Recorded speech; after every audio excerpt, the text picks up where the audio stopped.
Listen. Do you hear it? That is not rain. That is the sky weeping. Weeping for a secret it has carried for 79 years. A secret buried beneath the sand, beneath the silence, beneath the sworn oaths of dying men. July 1947. The high desert of New Mexico. A land so empty that God himself is said to have forgotten it. And on one storm-torn night, that emptiness was interrupted. Witnesses spoke of a fire in the heavens, a wound in the clouds, a shrieking, burning something that tore across the firmament like a blade drawn across the throat of the night itself.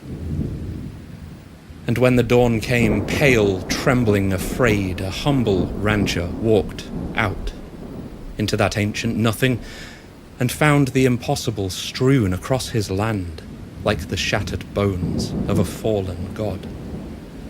Metal that remembered its form, foil that could not be creased by mortal hands, beams etched with symbols older than language, older than fear, perhaps older than time. The military descended like locusts in pressed uniforms, armed men sealed trucks, whispers in locked rooms. And for one shining, terrifying day, on this day 79 years ago, the United States government told the truth. They said the words aloud. We have captured a flying disc.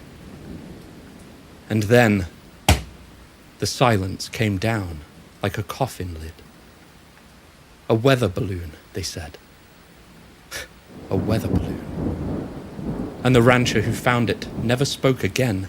The officers who touched it were scattered to the winds. The files were burned, the witnesses buried, and the desert, yes, the desert, kept its counsel. But the truth did not die, my friends. The truth waits. It waits in the static between radio stations and podcasts. It waits in the eyes of old men who flinch at the word Roswell. It waits beneath the floors of hangars whose doors have not opened in half a century. And tonight, on this, the 79th anniversary, I'm going to tell you what really fell from the sky that night. I have carried this knowledge at great cost.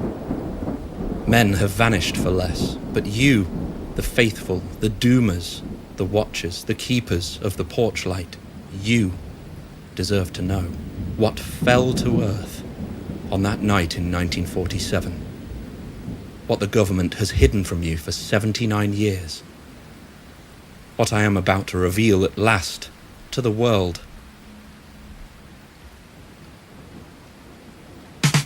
Is going to have to wait because we've just hit our ad break.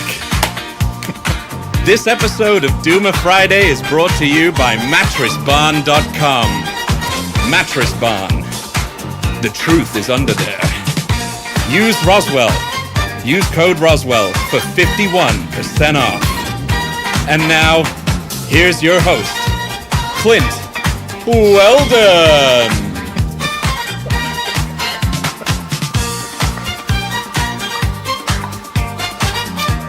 I can't follow that. That was brilliant.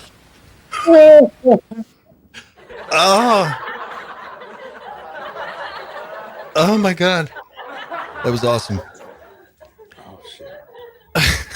Welcome back to Doomer Friday, Wednesday edition, Xander's birthday edition, and triple bonus points, Roswell anniversary. If you haven't guessed, it's a very special show. It's a very special Wednesday. It's hump day. So, keep that in mind. Monoliths on the moon. Lou Elizondo talking to the Japanese. I think he's turning Japanese. We have an interview from John Warner that is going to rock your world. And a special secret birthday treat for Xander, which we'll be showing you on our ad break in a few minutes. So welcome to the show, guys. Great to see everybody. Great to see everybody in our chat. Shout out to the Mod Squad. I got to switch my biggest fan on. Your biggest fan? You made me cry, Xander. In this Xander. room. You made me cry. You earned it. You earned it. Well, Happy birthday, I earned buddy. a blast of cold air. Thank you very much. Happy birthday. Happy man. birthday. It's so weird to hear you when you're doing your like performing voice. That was probably my more over the top version. I'll be honest. I'm so used to hearing your regular voice too. It's like really on. Did you say the truth is under there? The truth is under there. Sure did. Is that real? done. Is that a real sponsor? Mattress Bar? Not yet. I'm hoping. I'm going to send this to them afterwards, and hopefully they'll pick it up. We'll see. I think that's the way it works. That's the way round it goes, isn't it? Yeah. You audition for the ad. The Mattress Barn account. Well, you could be, there's a whole, it's a big account. All right, guys, it's Wednesday. It's the anniversary of Roswell, but we've beaten that to death, and everybody kind of knows what happened at Roswell, so I don't think we're going to spend a ton of time on it today, but we have, I don't know, a couple other things that are much more interesting. What do you guys want to get into first? Should we talk about this John Warner interview? If you want to get doomy right away, I'd say yes. We're, before we even get doomy, doomerfriday.com/vote. Go there. The Doom factor is 1 right now. Here we go. Doomerfriday.com/vote. You can go here to vote on the Doom level. We're going to be talking about a couple of doomy things today. So if it gets pretty doomy, let's see how high this goes. Give it a vote. I'm going to raise it just because I know what we're going to talk about. Doomerfriday.com/vote. So UAP Files did just dropped this interview a couple of days ago. This went up on the 6th. So 2 days ago? With this interview with John Warner IV. And I know, Dan, you saw it. Xander, have you watched this yet? I've watched most of it. You don't need to watch much to realize he'd probably be the best guest we ever had for Doomer Friday, because he outdooms all of us at all times. He outdooms everybody. He's so doomy that by the end, poor Jimmy is just like, well, I guess that's it. Like an hour in, he's just bails on the interview because he can't handle it. I think he can't handle it really well. That's not kind of Jimmy, but you know what I mean? It's just it's so bleak. You're kind of like, I don't know where to take this. And so Jimmy ends it. He ends it by saying, like, I'm not usually super depressed after an interview, but like this one, I'm I'm really bummed out. Man, I want to give major kudos to Jimmy, man, because he does take interviews that are like a hot potato at times. He spoke to Kirkpatrick. He spoke to this lady, Dr. Stuckelberger, who spoke about the whole CERN portals thing. And he gets into it, and he's not shy to just ask challenging questions. And I just want to give him kudos for the work he's doing over there at UAP Files, man. And I want to start also before we even show this, because we're showing this from Jimmy's channel. If you go there now, please, while you're watching, just go to UAP Files. I'm going to put the link in the chat and subscribe to his channel. He does some awesome should really work. Have him on, to be honest. We're going to have him good. on. Oh, We're going to have him at some point. We're going to get him on for sure. But I just want to make sure that we pump up his channel too, because this is great. And he's cut together a really great little primer in the beginning here. He's been on a bit of a roll lately. He's really doing the interviews that, I don't know. I think it's not that he's necessarily like delving in particular ways. He's just got the guests at the perfect time, and they are just sharing with him. They're just to be fair, he just lets them talk, which is probably his greatest strength. Like Andy, Yes. That's what Andy does. Yeah. Yep, good style. So I'll just play the first 2 minutes of this just to give you kind of a tease on who he is, and then there are a bunch of clips we can jump around in. The whole interview is about an hour and 5 minutes long, but John Warner is a author, military historian, former professional race car driver, interestingly, and UAP researcher who focuses heavily on alternative history, suppressed technologies, and the UAP disclosure movement. And in this interview, they get into all of the different stuff that we like on this show, and he talks about what's really going on and kind of the status of like what the elite actually know. Kind of getting to this question of the people at the top, like how in the know are the people at the very, very top? And I'll let him sum it up for you here. Let's take a look. Here we go. But right around 1970, my father was Undersecretary of the Navy. I had a penchant to peer into his desk and look for anything and everything, and he had a red folder. This is 8. And I look into it, and I knew from the television programs what a UFO and what a USO was, unidentified submerged object. And so by the time I was 14, I got him to admit that we had sub bases under the ice. And I started grilling my father on not just UFOs, but everything in the world. I said, teach me everything.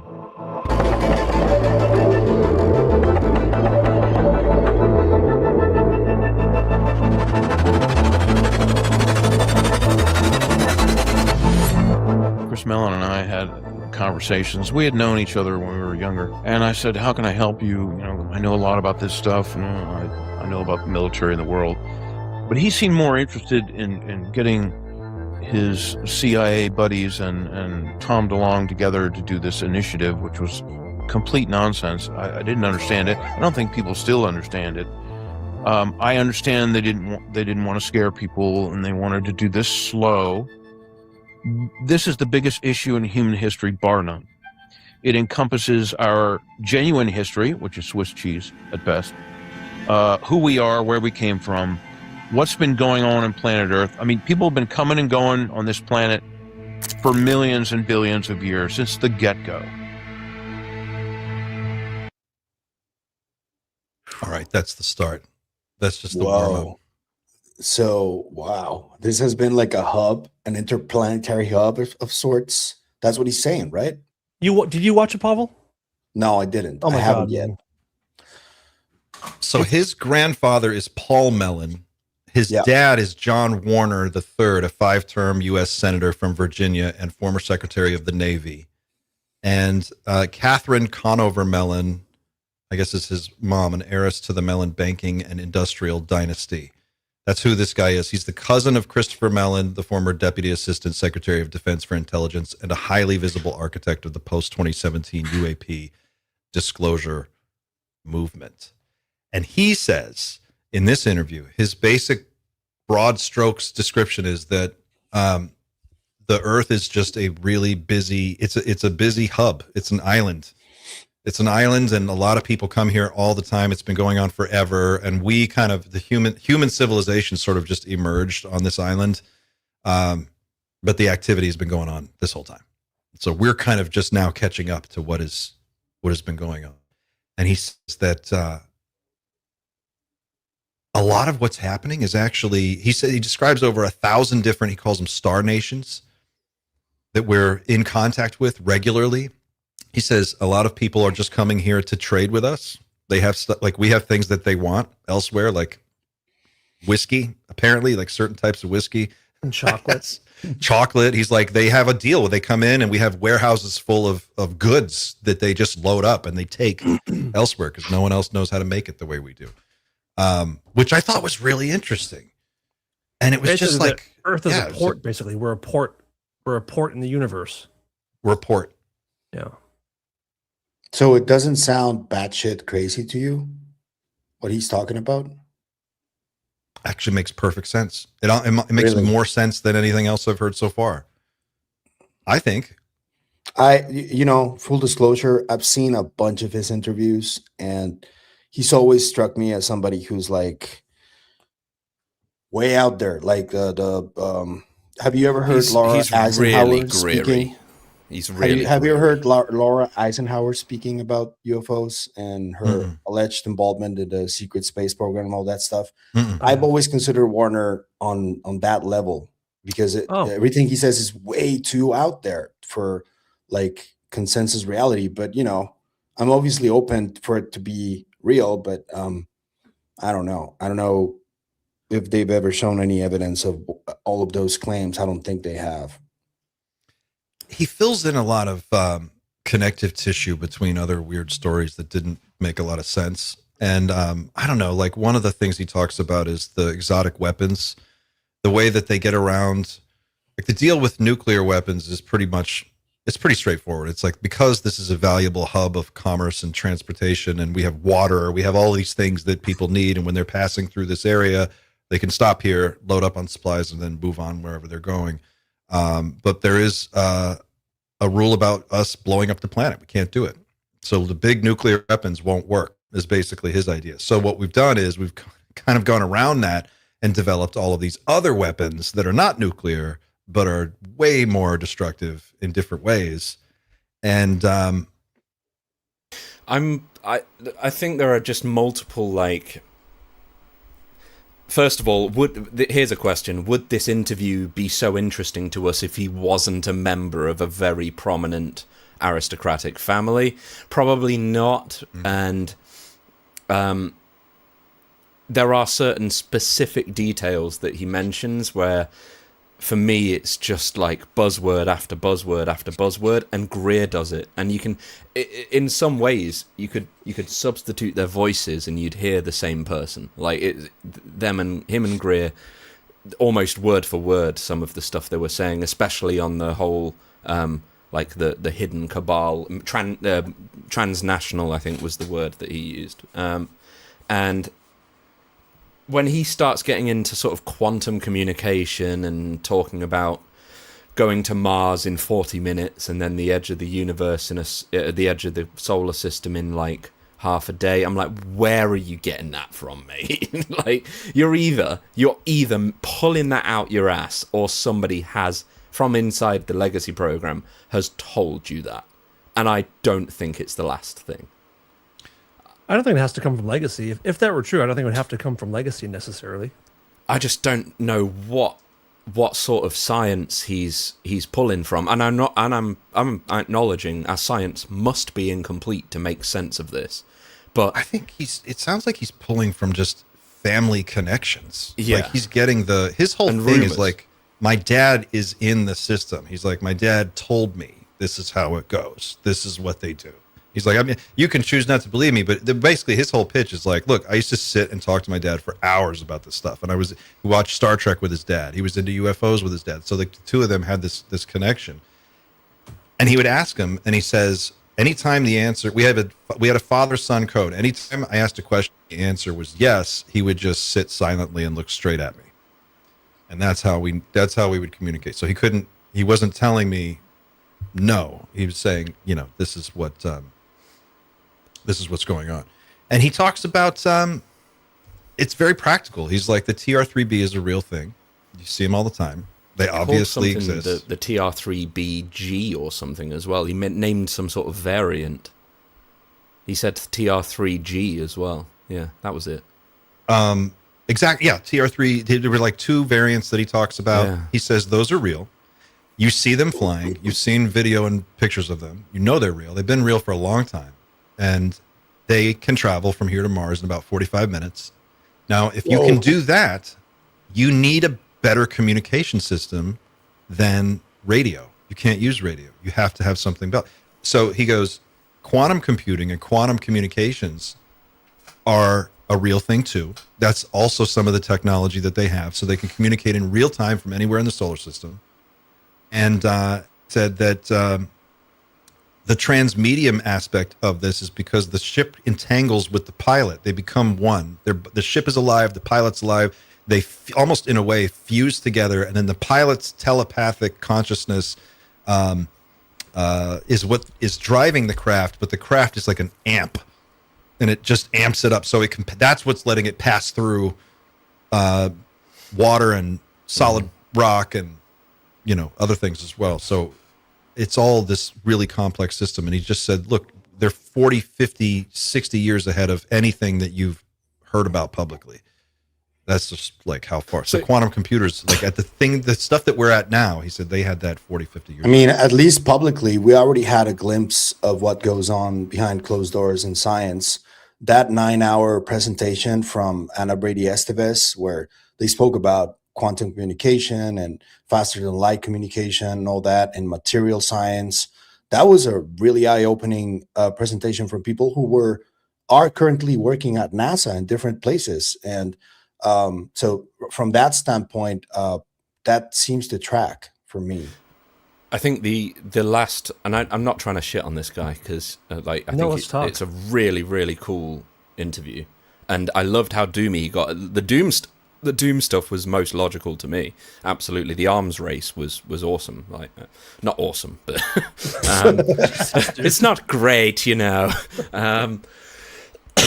So Greer was talking about quantum stuff 10 years ago, and it was right at the start of this whole like the cultural boom where the phrase quantum entanglement got out, and everybody started thinking about the possibilities of quantum entanglement and the fact that this seemingly defies the laws of physics and things like that. And it's either a case of still playing on that initial everyone really hopeful about this strange new sort of observation of the universe that we've discovered, which is quantum entanglement, and it is very strange, but it doesn't break the laws of physics. That you can't transfer information. Oh, thanks, Gerb. You can't transfer information. You can't communicate using quantum entanglement, as far as we know. But are they just basically saying, no, the excitement we had 10 years ago really is true, and there's a lot of things we don't quite understand yet? Or are they still just riding that initial hope that everyone is like, oh, quantum entanglement, yeah, it means we can communicate faster than light? Like, at the moment, it really doesn't mean that in science, and I hope it does one day. Well, I think the way he explains it, we'll watch him. We'll play this clip in a minute. But the way he explains it, he's like, look, if you're willing to accept that UFOs are real, crash retrievals are real, we've reverse engineered craft successfully, we have built our own ARVs. If you're willing to accept all of those, then the only way that system makes any sense is if you have some way of communicating across vast distances instantaneously. There's no other way. You can't have a society that exists two places at once. You couldn't have a culture that's spread out across multiple planets. Couldn't have any of this. You need something. So it by necessity, it has to be a solvable problem. I think and it I is. think the terminology he might be using is maybe not maybe it's not correct, but I think he's. It's just whether or not that answer is the hype topic that everyone talked about 10 years ago and that Greer talked about. Like, because I don't know if it's 0 point quantum. Like, all of these are buzzwords as far as I'm concerned that most scientists don't understand, and they'd normally admit that. Let's play this clip of him explaining how he knows what he claims to know, and maybe this will. The UFO side of things, and I know that you've looked into that and researched that and written about that quite a bit in the past. Where did your interest come from? Where did it start? Have you been able to sort of trace it back? When I was a child in the 60s, I was born in 1962, so I'm 64. There was Star Trek, Lost in Space, The Outer Limits, the whole gamut. And I was a TV kid, and my father would watch. I remember him watching the original Star Trek with me in 1966. And so it started there, anything to do with space. The 60s were the time of the space race and the moon landings and things. But right around 1970, my father was Undersecretary of the Navy. I had a penchant to peer into his desk and look for anything and everything, and he had a red folder. This is 8, and I look into it, and I knew from the television programs what a UFO and what a USO was, unidentified submerged object. And so by the time I was 14, I got him to admit that we had sub bases under the ice in Antarctica, and I said, "Why Antarctica?" And he said, "Space operations. We got to do it. The Russians are there, the Chinese are there." And so I didn't think anything of it at the time. That would have been 1976. But as I grew older, I kept reading books from time to time. I kept up with it. I was a sci-fi fan like most people. But it started to heat up in the late 80s. And I started grilling my father on not just UFOs, but everything in the world. I said, teach me everything. Because in college, I was a Russian history major. And I started looking into Russian history. And by that time, I had been reading on my own books on World War II and wars, teaching myself to be a military historian and not doing my homework in school. And so I said, tell me everything. And he did, to within his, national security oath. He was able to teach me about the world, and it's unfair, and everything's rigged. Politicians are bought and paid for. I mean, he was on the Select Intel Committee, and also he was chairman of the Arms Services Committee for years. He had a high clearance because of his work with the Navy and being Secretary of the Navy, 1972 to 74. And he took me all around the world to naval bases, and I was fascinated with everything military. I never served, but I wish I had. But it really came out of that interest of history and military history. And when I started reading books on the Germans and the Nazis of World War II, it started to get a little strange because my grandfather, Paul Mellon, he had been an OSS Army officer during the war. And one of his good friends and he was working with was Alan Dulles, who was station chief in Switzerland. Dulles. Mm-hmm. And his brother-in-law, David K.E. Bruce, was OSS station chief of London. So my grandfather was like his father, Andrew Mellon, was an oligarch. They were very chummy with the royal family. My grandfather was best friends with Queen Elizabeth. We met the royal family growing up many times, sometimes here in Virginia. They would come stay with him. But he was an OSS officer, and when I graduated University of Virginia, I went to see him. And he was very somewhat cold and aloof, but man to man, we were able to get more because he and my dad had a good relationship. And I was interested in going in the Navy at the time, Marines, Navy. I didn't know which. This would be 1985. I was 23. I said, tell me about the war. What did you do? And he said, have a martini. He'd make Hawthorne martinis, which are with 100 proof vodka, and they were very lethal. And he said, look, he told me stories, all kinds of stuff being in France. And I said, what did you do in Germany and that? And he said, well, I knew Patton because I had studied Patton. And I said, I know a lot about Patton. He's like, well, Patton was a mystic. And the reason they hired me and others like Carl Jung and everything into the OSS, which is the forerunner of the CIA, was more military in World War II. It was on the aegis of the Army, G2 intelligence. But Wild Bill Donovan had independence because my grandfather fox hunted with Patton, George Marshall, and Wild Bill Donovan. I have a picture here of them. Hold on. Oh, this is where he disappears for about 20 seconds. I know you can't see it well, but it's George Marshall and General Patton fox hunting here, Wow. 20 miles away. This fucking guy knows what's going dialed on. in family. This is as dialed in as it gets, people. You know what the problem? problem with that is, Clint? That first of all, Mel pointed out something very important here. That most of the people he's talking about are dead now, so it's impossible to corroborate any of what he says. But the second part is we don't know what their secret agendas are of these people. We don't know what Mellon is really after. We don't know what this guy is after. So it gets really muddy when it comes to that. And I think I'm gonna have Jonathan Kaplan on the show next week. I'm gonna ask him about this guy specifically and the relationship between the Warner Mellon family and the Crown, because they do seem to have like at least a really long relationship, I think. So he might be able to tell us something. Wes Decker, thanks for the super duper chat. Just because someone has money and family connections doesn't mean their sites necessarily deserve more weight, including the irony of the super chat. Happy birthday, Xander. I actually disagree. Thanks, I think Big Spender. That's the guy I want to hear from. This is the guy. You're telling me your grandfather went fox hunting with Patton and knew Queen Elizabeth personally? met the royal family at your home, yes, I would like to speak to this person, please. I would like to know. Tell me. The wackiest everything. yet the most interesting stories come from these type of people, the elites. Well, that's And what I mean. I Like, think- I think that money and family is where a lot of the answers are for everything. Like, my dad was a truck driver for 40 years. He's not going to know more about UFOs than someone who worked in government for their entire life, someone who hangs with the royal family. Those people are going to know more about the truth about reality than anybody else, I think.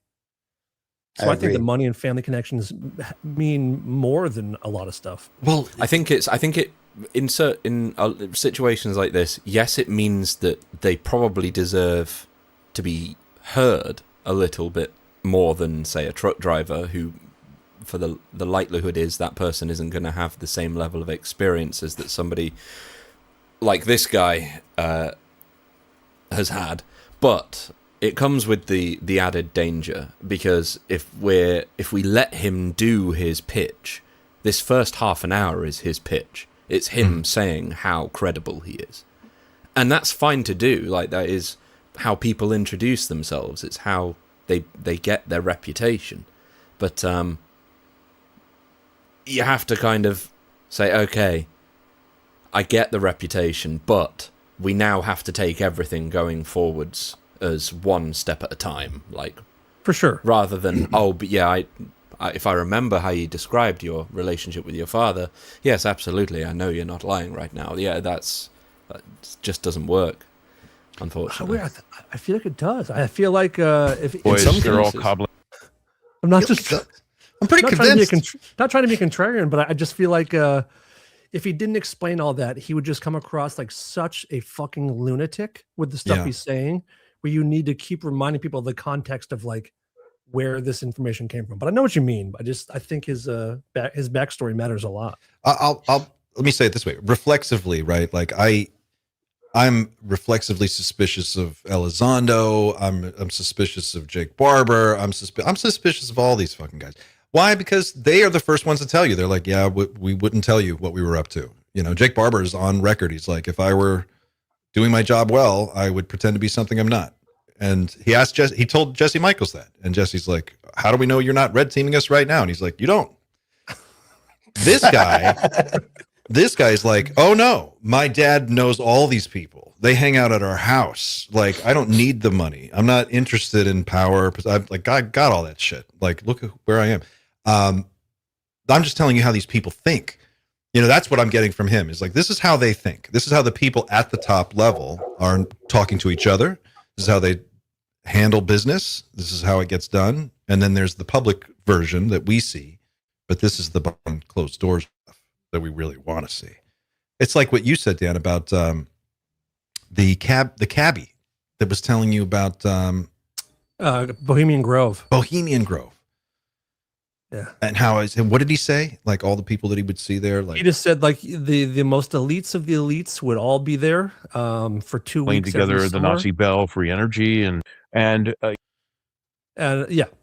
just the biggest politicians, the biggest movie stars, the biggest movers and shakers would always be at Bohemian Grove for the same 2 weeks, and they did all kinds of horrible shit, and that's where they decided how the world was going to be run every year. off the books. You mean like analog or dialogue, or what's it called? The Peter Mouth Thiel to ear? group? I don't Peter know. Thiel group? Oh, Dialogue. I don't know. Dialogue. Kinda.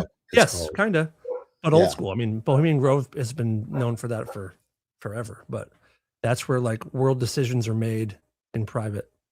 So this guy said, And that's what Warner says too. He says, like, we have these super weapons, like earthquake. We have an earthquake weapon. They've got what did he say? He's like, they can convert one type of matter. Everyone in the UK to silicon. yes. Yeah. That's strange. He's like, they have That's a a weapon. really strange thing to say. A weapon that can turn you into silicon, and they can just. And then we have handshake agreements with Russia, China, not to use these. I can believe that. I can 100% believe that, because I think they would have been used by now. Oh my God! Well, the earthquake one he claims has been used. That's what he said. He He said that Fukushima was something like that, right? that's what he said. He alluded to it. He I don't think I got that far. You know, here's this next clip. Let me just go to this next clip real quick and take a look. Gee whiz, the Tula Society, Hans Kammler, and the polluted story, but they needed, there were people who understood the occult, which just means people can debate that till the chocolate milk cows come home, but it's real. And they knew they had to have people who understood the occult, which just means hidden knowledge of the ages, like Manly P. Hall, Rudolf Steiner, Gurdjieff. So Carl Jung and my grandfather were very good friends. Mary Mellon, his wife, was good friends with him too. So it's a long, convoluted story, but they needed people who understood the universe, Vedic texts, understood, concepts like, the possibility of Atlantis and pre-Diluvian civilizations, and, gee whiz, the Tula Society, Hans Kammler, and Walter Gerlach and the boys, they're all cobbling together the Nazi bell, free energy, and trying to get discs to fly and weaponize atomic weapons. And also, if you can weaponize a plasma accelerator like the Nazi bell, blow it up. My friend Jack Sarfati and other physicists that I know, they're not sure, but they could probably take out an area the size of Switzerland. Where is So you're dealing with the he getting possibility plasma of bells weapons from? that make the Hiroshima and Nagasaki bombs look like child's firecrackers. And that's where we are today, because we've had 80 years of reverse engineering, crash UFOs and other things. We have weapons of mass destruction people can't even imagine. And there's an arms race. And that's my end of it. I'm working with several think tanks. I know the Steven Spielberg movie has just been released, and they talk about disclosure preventing World War III. It's tricky business. It's very tricky. It could easily cause it as well.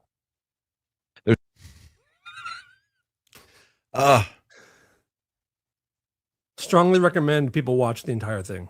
You got to watch the whole interview, guys. The ontological shock will come not from aliens, but from how little you control and know your reality. Thanks for the super chat. I'm down with that. Yeah, I don't know, man. I get the sense that he's not lying. That's the sense I'm getting. At least he believes he's telling the truth. Yeah. Whether or not what he says is actually true is a different question. And this also goes into the whole Freemasons and all that stuff. That's what I mean when I say they must all have like a different hidden agenda they're not telling people. A lot of these folks are part of like secret societies and like the Masons and others, and they don't really talk about what they do privately in public at all. So when they start being more public about that, maybe I can try to take them a little bit more seriously. But man, people keep saying, for example, just to give you an example, the Templars are no longer around. That may be true. The ones from the past era, the first Templars, no longer exist. But there are currently a couple of different Templars like groups that actually do exist. And they're very secretive about what they do. And some of them are even involved in these topics quite extensively. So, and I know that Mr. Warner is sort of part of that circle. So what are they doing in private? What are they talking about? And they're never going to talk about that, I don't think. Do you have any speculation as to what they are talking about, Pavel?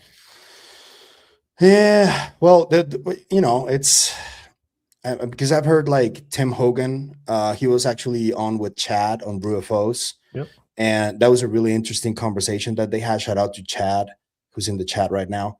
Well, he talks about some really wild stuff that they allegedly still have, like the remains of Jesus's lineage and like really wild stuff that would probably anger half of the population of what he says. But they can talk about whatever they want, but we need some proof of whatever they claim.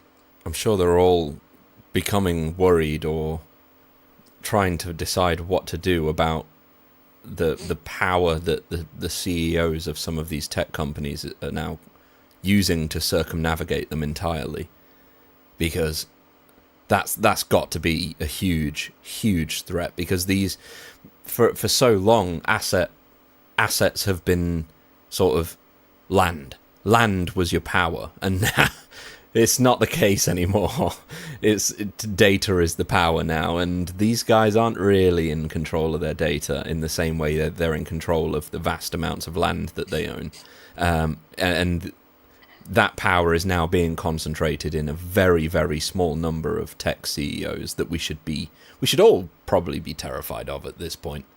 That would be my guess, is how do we navigate that's the conversation they're having. How do we navigate the future? How do we bring them on board? What can we offer those guys? Because they can pretty much do whatever they want at this point, the tech CEOs. What do you offer them? Yeah. For what? Wait, say that again. Okay. So what do people? What do this old money, let's call it, these families that have had money for so long, have so much land that they don't know what to do with? What do they offer to these tech CEOs at this point? That some of which are valued in the billions already. Arguably, Elon could be argued in a way a bit of a tech CEO. He's the richest man in the world by a huge margin. So what do you offer somebody like Sam Altman in exchange for? In exchange for the use of their power. Why would real estate? You could offer helping change laws. I mean, you could, if you're into politics, you can help with that kind of stuff. Right? Immortality, someone says. I think the people who are operating at this level are the ones who allow you to be Elon Musk. You get to be there. You get to occupy that seat. Do you know what I mean? Like they could make it so it's not him. It doesn't have to be. I think there's every chance that it has been that way for a very long time until recently. Because as we always talk about the AI singularity and stuff, and that there might come a time where we circumnavigate the need for NHI to help us develop technology. And it might be this sort of a similar thing. For the longest time, we've relied on NHI. NHI, for the longest time, I've said, yes, they're allowed to invent that now. They're allowed to play with nuclear power. But at some point, we might just unlock the thing that says we don't need to ask for permission anymore. And it might be the case that Sam Altman and all of these other, the Anthropic CEO, I forget his name, like they might be at that point now. Because the governing board that tried to fire Sam Altman couldn't. And that was an old money board. That was a board full of old men with lots of money. Mm-hmm. They tried to get rid of Sam Altman, and he was back within like a week. Because they just couldn't do it. These almighty powerful people could not do it. And now OpenAI is in a worse state than ever because it's under the control of one person. Yep. I don't know, though. I think that at a certain level, that's the appearance, right, that they would like to present. But at a higher level, there's like, you don't get access to the Pentagon's computer network unless you go through certain channels. Like, you don't just because you're Sam Altman, you don't just walk in the door. Elon has to jump through a few hoops so that he can get the contracts that he's getting to do the things that he's doing. So there's someone above that decision level that is authorizing those things and could just as easily take them away, I imagine. And I imagine that those are people we'll never know. Like the stuff that we just can't ever really see behind the scenes. I think it's partly the mid-level career intelligence people who never leave their post their entire career. That's part of those people who control classification, and also major corporations and old money families. That would be my guess of the ones who are like instructing Elon what to do and interlocking boards of directors with overlapping areas of influence and control and interests. Those are the people at the very top. If you want to look into those people, you got to look at Glenn Gaffney. You have to look at InQtel. Shout out Gerb. You know who I'm talking about. InQtel. Look at In-Q-Tel and look at the companies they invest in. Look at what's happening right now. Look at what is it? Psi.com, Matthew Pine's new company, new physics at scale, probably based on UAP, reverse engineered technology. I mean, geez, everything he's talking about in here, he even goes into the whole computer industry. He's like, the stuff that you're seeing right now, like the technology that's cutting edge today in the public sector. DARPA was doing that shit 30, 40 years ago. That's where it came from. That's how you get NVIDIA. That's how you get, data centers that we have today. This stuff is all very old. It's just that to do it at this scale in the private sector or in the commercial world hasn't been possible until now. Here's another clip. Take a look at this next clip. This is even, it just keeps getting weirder. And again, I'm sharing these clips from the UAP Files podcast YouTube channel. I'll put a link again in the chat for everybody to go there and subscribe. Please go there and support the channel. Here we go. What do you make of what's happening now then? Because it's, by the way, look at his body language. This is we're 23 minutes in. This is yeah. It's probably like 11:30 at night for this guy as well. Mr. Crowley comes on, they cancel it. Can't go there. Too sensitive. Also, this guy is drinking, what is that? Moscow Mule? Moscow Mule. Fuck yeah, homeboy here. He's sitting in his estate in Virginia. Send it, dude. What do you make of what's happening now then? Because it seems like 2017 happened, New York Times happened, a few Navy videos popped out, Lou Elizondo came out, Chris Mellon, I think he's your cousin, isn't he? Chris, he came out, and the interviews, and the ball starts rolling again. And I think that sort of reignited an interest in a lot of people, new generations, but also other people who have had an interest, and it sort of petered off a bit. And then New York Times comes out and it sort of ignites it again, in my opinion, anyway. Well, Chris and I, back in 2017, 18, Chris Mellon and I had conversations. We had known each other when we were younger. And I said, how can I help you? I know a lot about this stuff. I know about the military in the world. But he seemed more interested in getting his CIA buddies and Tom DeLonge together to do this initiative, which was complete nonsense. I didn't understand it. I don't think people still understand it. So over time, I started to realize, he was part of an intel team, the CIA, DIA, NSA, you name it, all the three-letter agencies, NRO, involved in something that was less than forthcoming. I understand they didn't want to scare people, and they wanted to do this slow and very conservatively and very, dot their I's and cross their T's, government specification. Okay, fine. But after 9 years, they've delivered not much. Some hearings, which were good. They brought a dead topic alive. I commend them for that. And I told Chris that and everything. But their initiative is very anachronistic.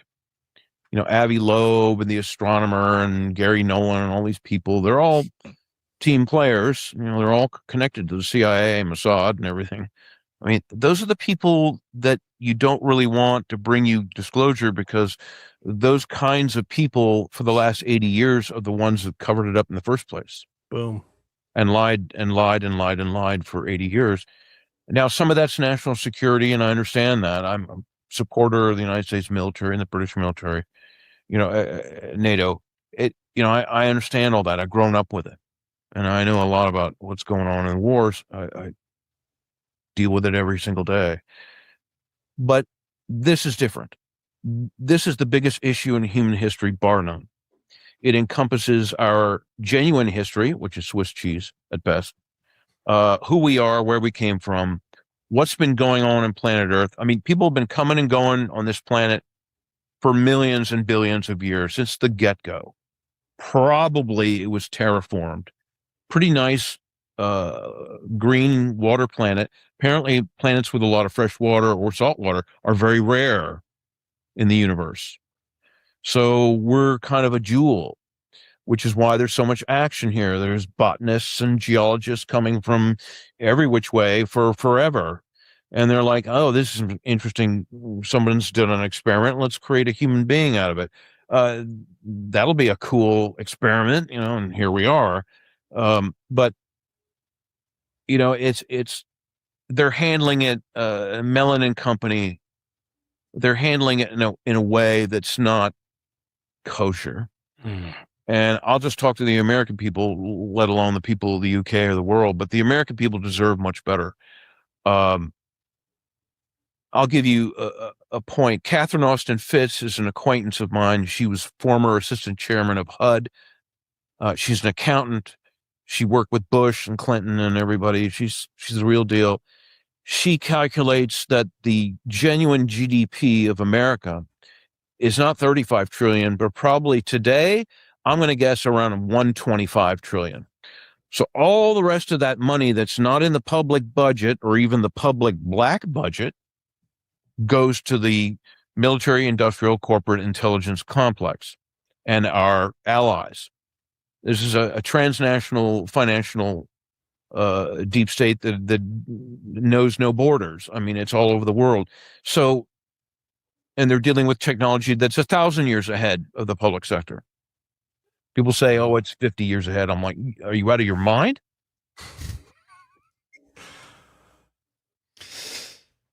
I mean, there he is. That's kind of what we've been talking about here, right? With Lou Elizondo, the disclosure czar, the weirdness around that whole thing. He's kind of saying it out loud. He's just saying, yeah, this is all a dog and pony show. Mm-hmm. It's so annoying because he's I think he's right in what he's saying, especially when he said, do we want these people running the disclosure show? Probably not. Like I think we've talked about that for probably the last 2 or 3 weeks at this point. Like, who do we want in control of that narrative? And I think he's, for somebody like him who is in a position to take advantage of all of the connections that he's been raised with, as he likes to point out, he doesn't have to be the one to say, don't trust those guys. He could very easily be in bed with them himself and be far further down the road. But instead, I appreciate that he's chosen to, I guess, stay on the outside of it all and say, yeah, we shouldn't trust the people that are currently running the show. But at the same time, does anybody get the feeling that it's possible that 90% of what Greer says is from this guy? Or the other way around, or they kind of play off each other, or do they have some sort of third-party source that informs them both? Because that was so much of what he just said is what Greer says, and has been saying for like a decade. And I don't think it's necessarily wrong, it's just, where's the source for this information? He talked about them coming here for all sorts of different reasons. They've been coming here since forever. Billions. Yeah. Well, think about it like this. Billions of years. It's like they terraformed the planet. Like, what? Where's he getting that from? Americans think the world started in 1776, right? Like, we kind of act like, well, nothing happened until we showed up, right? There's and a I pub feel like in my village that's older than that. Right. I mean, this is my point, right? So, like, I think that in one sense, the sense that we have now is, oh, there's nothing out there until 1947 or maybe 1933, when someone from somewhere far, far away made it here miraculously, and suddenly, oh, now we have this thing that's on here. He's just saying, no, there was activity before we got here. It's been ongoing. It's never stopped. That's what Carl Nell says. That's what pretty much everybody says. I mean, Elizondo, all these guys. Gary Nolan said it. I found a clip of him saying it at the SALT conference I was looking at the other day. And so this is it's a truck stop. We got water, we've got salt water, we've got a lot of different types of biological life. We've got all kinds of different things here that are useful for various different reasons. Who knows what their reasons actually are, but people stop here all the time. And he goes on and he says, look, they say there's like 4 or 5 different species. There's actually more like 1,000 different star nations that we deal with. Like, that was he says that number very flatly. He's like, it's more like 1,000. It's up there. It's a lot, which tracks. This stuff all tracks. Like, this is stuff that I have as much as I give Stephen Greer a hard time, I also have a hard time accepting the fact that we're just now learning all of this. Oh my gosh. Yeah, for sure. Look, like this Lou Elizondo clip we're going to look at in a minute where he's like, golly gee, can you believe it? There are structures on the moon. It looks like there's some shit on the moon. Wow. Yeah, didn't we see those images on abovetopsecret.com in the early 2000s? I'm pretty sure I saw that shit a long time ago. Yeah, this is now we're finding out. So now here we are 35 years after Gary McKinnon or whatever, and he's saying, "Oh yeah, come to find out, NASA had these Did pictures you all know?" I'll be goddamned. And all our guy Warner here is saying, he's like, yeah, by the time you hear it, that shit is decades old information. Oh, I can believe that. So we're now probably, with our knowledge of what's going on, where they were 60 years ago. Like, I mean, who knows? John Dean, right? My favorite guy, the turtleneck, Dean. Bob Dean. Bob Dean, not John Dean. I'm thinking Jimmy Dean, the sausage guy. Abe Froman, the sausage king of Chicago. Bob Dean said, what was it? Supreme Headquarters, Allies Forces. What was it? SHAEF Headquarters, Allied Expeditionary Force. The report that they had generated back in 1960, I think it was 66 or 65, somewhere in there. They said that they had established even back then that this was a well-established program that had been going on for a very long time. And there were all these different types of species that were coming here. It's hard for me to accept that we're just now getting up to speed. I just don't buy that. I really don't. It doesn't make sense. But Bob Lazar's whole story falls apart. If Bob Lazar in 1988 was in a hangar where they had like 4 or 5 different craft, and he was allowed to go into one, and they were already like well underway and taking these things apart. They had pieces of them in the workshop, and they were, looking at the drive and the different gravity emitters and how all this stuff comes together. This thing's been cooking for a long time. It has to be. Mm-hmm. For sure. Yeah. That's what they're trying to control right now. That's the disclosure they're trying to dodge. They don't want that all. I really don't think the technology is the big secret with all of this. I think it's the thing they're seeking to control. Absolutely. It's probably like the thing I'm least interested in. As much as I would love to like get in a ship and I would love to see a black hole up close. That would be just. I bet you would. Hey, come on. Happy birthday. Happy birthday, buddy. So what'd you get me, huh? I forgot. I lost my train of thought there. No, I think the harder conversation is so see, people agree. They say they want to see a black hole too. I think the harder conversation to have is what it all means for us as a species, more than anything else. Like I could accept quite happily that there are technologies I'm not allowed to make use of. Like I think there are some technologies I haven't got the maturity to handle, but it's the fundamental truths of why we're here, what made us, perhaps, and fundamentally, I think it comes down to what to like a consciousness question, which is a really difficult conversation to have if they know some stuff, which I think they probably do. Yeah.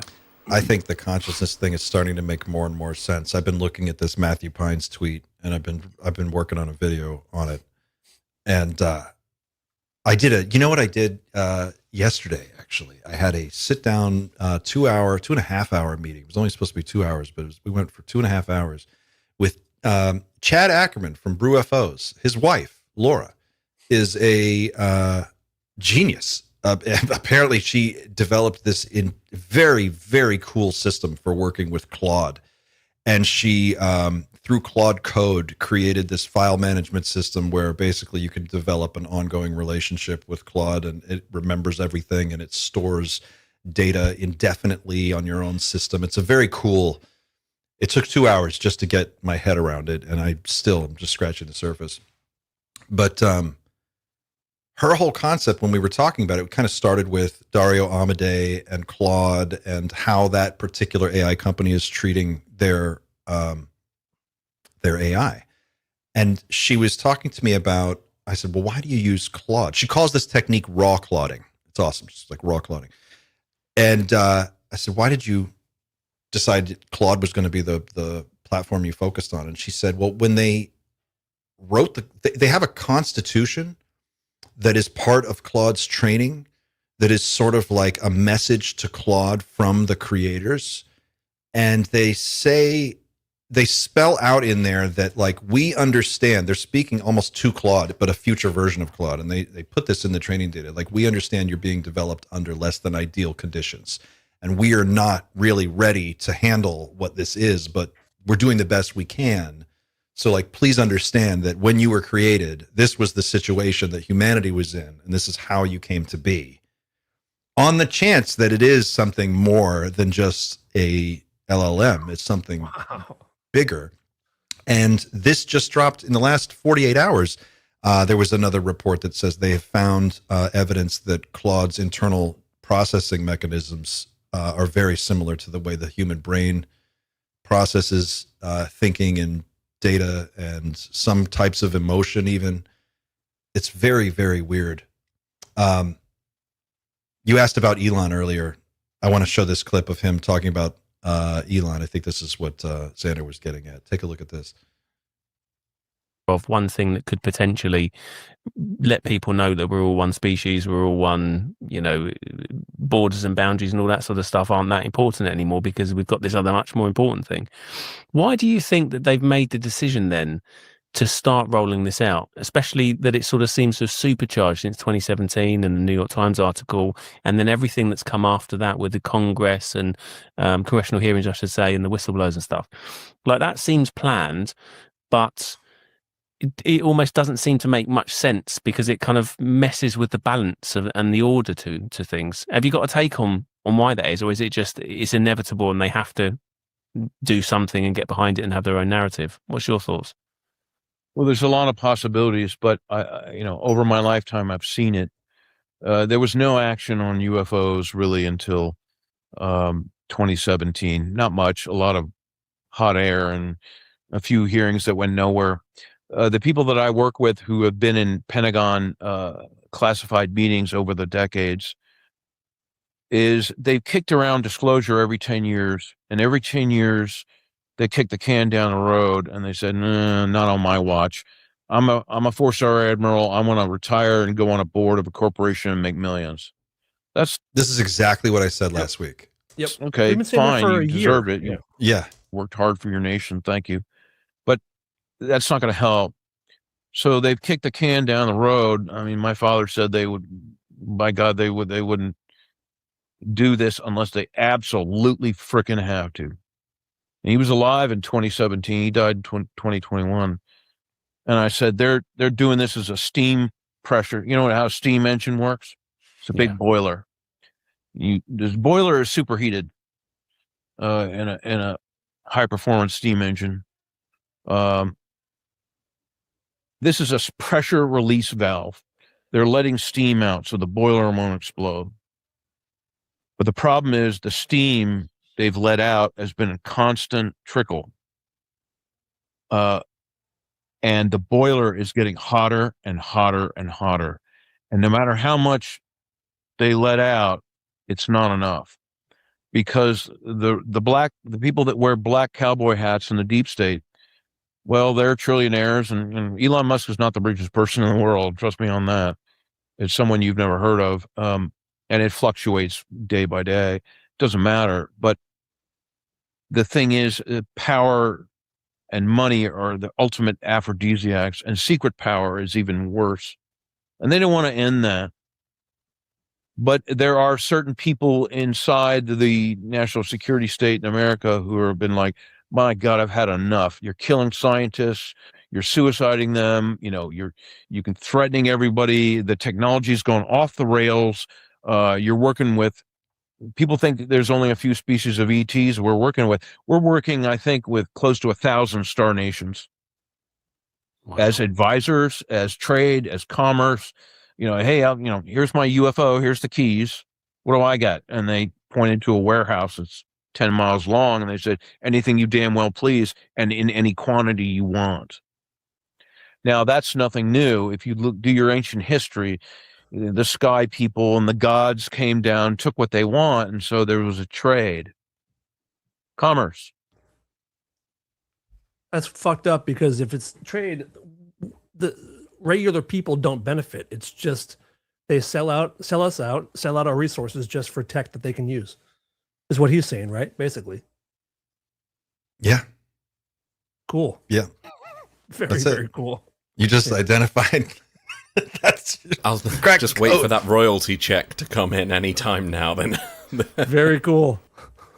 But that's the story of humanity, right? Like, there's always an elite class that sits at the top, and they do whatever they want, and they deal with whoever else is here, and the rest of us are kind of kept in the dark.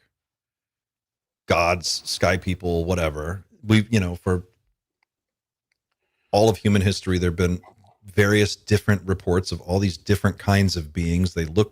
Sometimes they look the same. Sometimes they look different. Sometimes you see, people talk about something they saw once and we never hear about it again. And that makes sense. Why would it just be 4 or 3? As much as I kind of have to be a little bit skeptical about where he may have got this information from, the logic for me is sound. Like, if there's 4, there may as well be 4,000. It doesn't make a I believe once you hit a certain technological level, if you can expand cosmically, you can pretty much be anywhere you want at Distance means nothing. Yeah, distance becomes completely irrelevant. So, yeah, I highly doubt it's 4. But at the same time, saying it's 4,000 or 10,000, I think at some point it kind of almost becomes something that doesn't make sense. It's like a small island on planet Earth, sort of deciding to travel the seas, and they come across another country. And is it appropriate to say this is a different species that I'm now encountering, or at some point are they all saying is it appropriate to say we're all sort of humans? We're all humans on planet Earth. So are we now, do these species, when they get to a certain point, stop calling themselves by different names and they start saying, we're all part of this universe? Like, because the distance already. really... We might be the ones that give them titles. They might see themselves like that already, as just... Well, we hear stories of the little greys. They both answered to the Nordics and the Mantids and the tall greys, and they're all sort of working together, and it's almost like it's irrelevant. We give them the distinctions. There's also a theory that whatever it is just lets us see them that way. They might all be the same thing, but they just present in different forms to make us think we're interacting with different species. Another idea. I feel like that's overly... Right? I feel like that's overly complicated, don't you? Isn't this all pretty fucking overly complicated? If I'm honest with you, like Clint, this is the thing. Like, go ahead, Pavel. Sorry. If I'm honest with you, so far what I can muster from a lot of this is that what they're trying to hide is the nature of reality and what we are capable of. We don't know to what extent we're capable of, like, molding reality to our benefit. And I think that we unconsciously are creating reality, and we don't realize that we have this capability to do it collectively. And so far, and I'm just going to be blunt here, I would love to see some like actual physical proof of everything that's been talked about for fucking 79 years. Yeah. I know that I trust that, for example, people like Matthew Brown and Dylan Borland believe that what they have seen, but that's a different story to the rest of the people believing in it. And I'm one of those people that needs to see this to actually jump on board completely, you know? And I know I stand behind people like them and David Grush because of the way they're being treated. But I know that also more people from the disclosure movement that are not being treated like that, they're being treated similarly to Grush and Matt, and they are regarded as the same type of people, but I don't think they're in the same situation at all. They're not struggling. They're not getting their careers killed over trying to come forward and talking about what they know. And I think we need to make that distinction. I want to see, what everybody wants. I think I don't know if anybody here has ever seen something substantial in terms of evidence that you can say, besides Dan, of course, because Dan did see a craft, and he's talked about this before. I've never seen anything like that, so I'm in a different position here. And for me, the only thing that makes sense right now is look into Stargate, look into MK Ultra, and all the mind control experiments that have been taking place. For all I know, and this is my perspective only, they could well be doing mind control experiments in all of us on a fucking mass level. Like every social media outlet that exists has a level of control of people's psyches, and we don't realize how much of that is happening. And for me, that is so far the secret. Like they're trying to keep us from understanding how capable we are of managing our own reality. That's just my take on it, on this whole thing.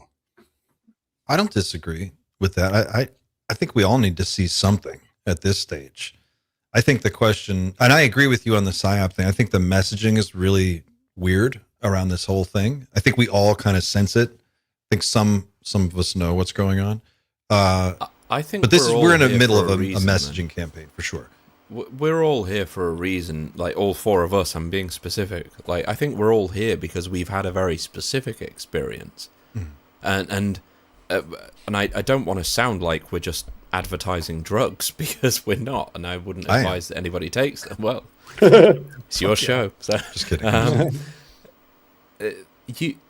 I think this is way more tied into psychedelics than that. There's the drug right there. This is the only drug you need right here, right there. Somebody asked earlier, can the bags be resealable, please?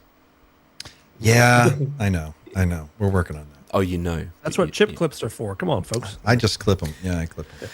Go on, Xander. Sorry. But yeah, I think the answer to the whole is this one huge psyop. I think they'd have to control the as they have tried to do. They've had to control the use of psychedelics for so long at this point. But think about, if we were going back to the whole conversation about around how many species are there. So, Clint, when you went into your experience, or anybody that's had experiences with potent psychedelics, do they have control over how they are perceived by anything else that's in whatever realm you end up in? Is the avatar you are in that realm just a mirror of yourself? Do you look different? Do you get some level of control over it? Is that dependent on how smart you are as an individual? Is it dependent on what species you are? This is tying back to the whole we see them how they want us to see them. Now, if they're only a few hundred years ahead of us, they may well be able to interact with this realm in a controlled way. We can't do it right now, but we're not far off, I don't think. We can pretty much choose when and where we go into this realm, or whatever it is. The key is being able to control yourself while you're there. And I feel like that's probably the only difference right now, is that whatever we're encountering in there has been there for a very long time. They know how the game works. They know how we perceive them, and they know how to display themselves. But when Andrew Gallimore has done extensive work in this very concept. Gallimore's the man. He's brilliant. Imperial London College has been mapping this alleged place that people go to, and they describe very eerily similar things. And to me, the entities that people are interacting with so far, and based on my own experiences, are non-corporeal. And I'm not disparaging people who have encountered grays or anything like that. That's just my perspective on it. I hope that I never encounter a fucking gray. I would be fucking scared, to be honest with you. You would fuck a gray up. You would knock him right on his little ass. How many There's the graves do you clip. think you could take at once? Just Pavel, There's the clip. The Greys need to understand that Pavel will fuck them up. I would put money on Pavel any day against the Grey. Pavel versus 100 Greys, he would fuck them all up. I think it's everything, and it's yes and it's there's the non-corporeal, right? There's the consciousness based stuff, and then there's also, you know, just there's a hard edge to this too. There's physical beings that get in a craft, they fly over Virginia, they get shot down, they crash, they get out, they're hurt, they're scared, they're freaked out, they smell like whatever, they're running around, people see them, they get caught, thrown into a truck. You know, there's real hands-on bodies, craft, technology. There's tools. I mean, Dan, you've been looking at this for a long time. Like tools, they've got tools that they use to do all kinds of stuff. Mm-hmm. Talk a little bit about that. What have you learned about just that stuff? Oh, I'm riveted by something especially called the compliance tool, which a lot of people know of as like the wand, which is something that that's what my wife calls. A lot of people talk about, you know, you wake up during an abduction or you realize what's happening and you start freaking the fuck out as you would. And they kind of just hold this wand up and you're instantly calm, or you stop fighting, you stop moving. It can make you feel certain ways. It can calm you down. It can freak you out. You know, I have a friend who is an abductee, and she, you know, I think I showed something that she drew recently. She had an experience where she had a tool that was used to do a procedure on her own son on a craft and stuff. So there's a lot of stuff that I would love to learn more about. You hear about crash retrieval teams, and there's certain jobs that are just to go in there and clear out all those instruments. Like your whole job is just to grab all the stuff that is loose. And when disclosure happens, that's the kind of stuff I can't wait to learn about, those kind of things and what they do, how they work, and what they look like. And it's fucking crazy. Well, that's the thing. It's like the psychedelic experience takes you below the surface. It's like you're standing at sea level, and then the psychedelic experience will let you submerge down deep, deep, deep. You keep going levels and levels down until you have an experience that is not reliant on the physical senses, but your consciousness is still there. You are still you. You feel like you, but you can't see your own body. It's the point of, if you had to point to yourself, if you tried to like point to your own awareness, that thing makes it. The body stays behind. And if you were trying to explain it to someone who's never experienced it, it would be like taking somebody out of 1940 and then dropping them into a rave in Berlin in 1999. You know what I mean? Like, and they would walk in and they'd be like, what the fuck is going on here? Oh my God. If you don't have a guide to take you and before you go in and say, now you're going to go in this room, this is what you're going to see, this is how it's going to go down, and whatever happens, this is what we're going to do, and then we're going to walk all the way through and we're going to come out the other side, and I just want you to not panic, stick with me, everything's going to be fine. That's the shaman. That's the guide. Because when you go there, you just don't know. This is why I have issues with like just people smoking DMT in their basement and then like looking at a laser and stuff. You're not preparing right. You're not going in with the right set and setting and intention. Your mindset's not right. Your energy's not right. This is Jedi level stuff. You have got to be like really clear when you go in, or they will, these entities will manhandle you. People, you don't know what they get laughed at. They get literally laughed at when they arrive in this dimension unprepared. They have demons crawling all over them and jesters laughing at them for being so stupid. Like, that's just terrifying, man. I mean, the first time I did DMT, when I showed up in the actual place, the feeling I got from whatever was there is that you're not ready. You didn't prepare properly. Have a look around and come back when you're more prepared. But like you're not in the right place for this. You're allowed to go in the waiting room, but not kind of just beyond. Look around. You're not going to see anything cool, but like walk around, but leave pretty soon and come back when you're more prepared. This is the thing about like not Gallimore, but oh my God, the DMT laser. Danny Goller. Danny Goller's. So Danny Goller's work, I think, is fascinating, and I want to test this myself. I haven't done it myself, so I don't know, what I'm really talking about here. But I would just say that like that's like peeking through a crack in the window or the door and looking into a distant room that's way far away and kind of hearing the music and not this, what Pavel's talking about, and Dan and me and other people who have done this. It's a deep dive. You go all the way. You suit up. You put on the spiritual like scuba suit, and then you go in, and you're going to go down until there's no more sunlight, and you're going to see things there that you've never seen before, and they're going to interact with you. So I liken it to they're intelligent.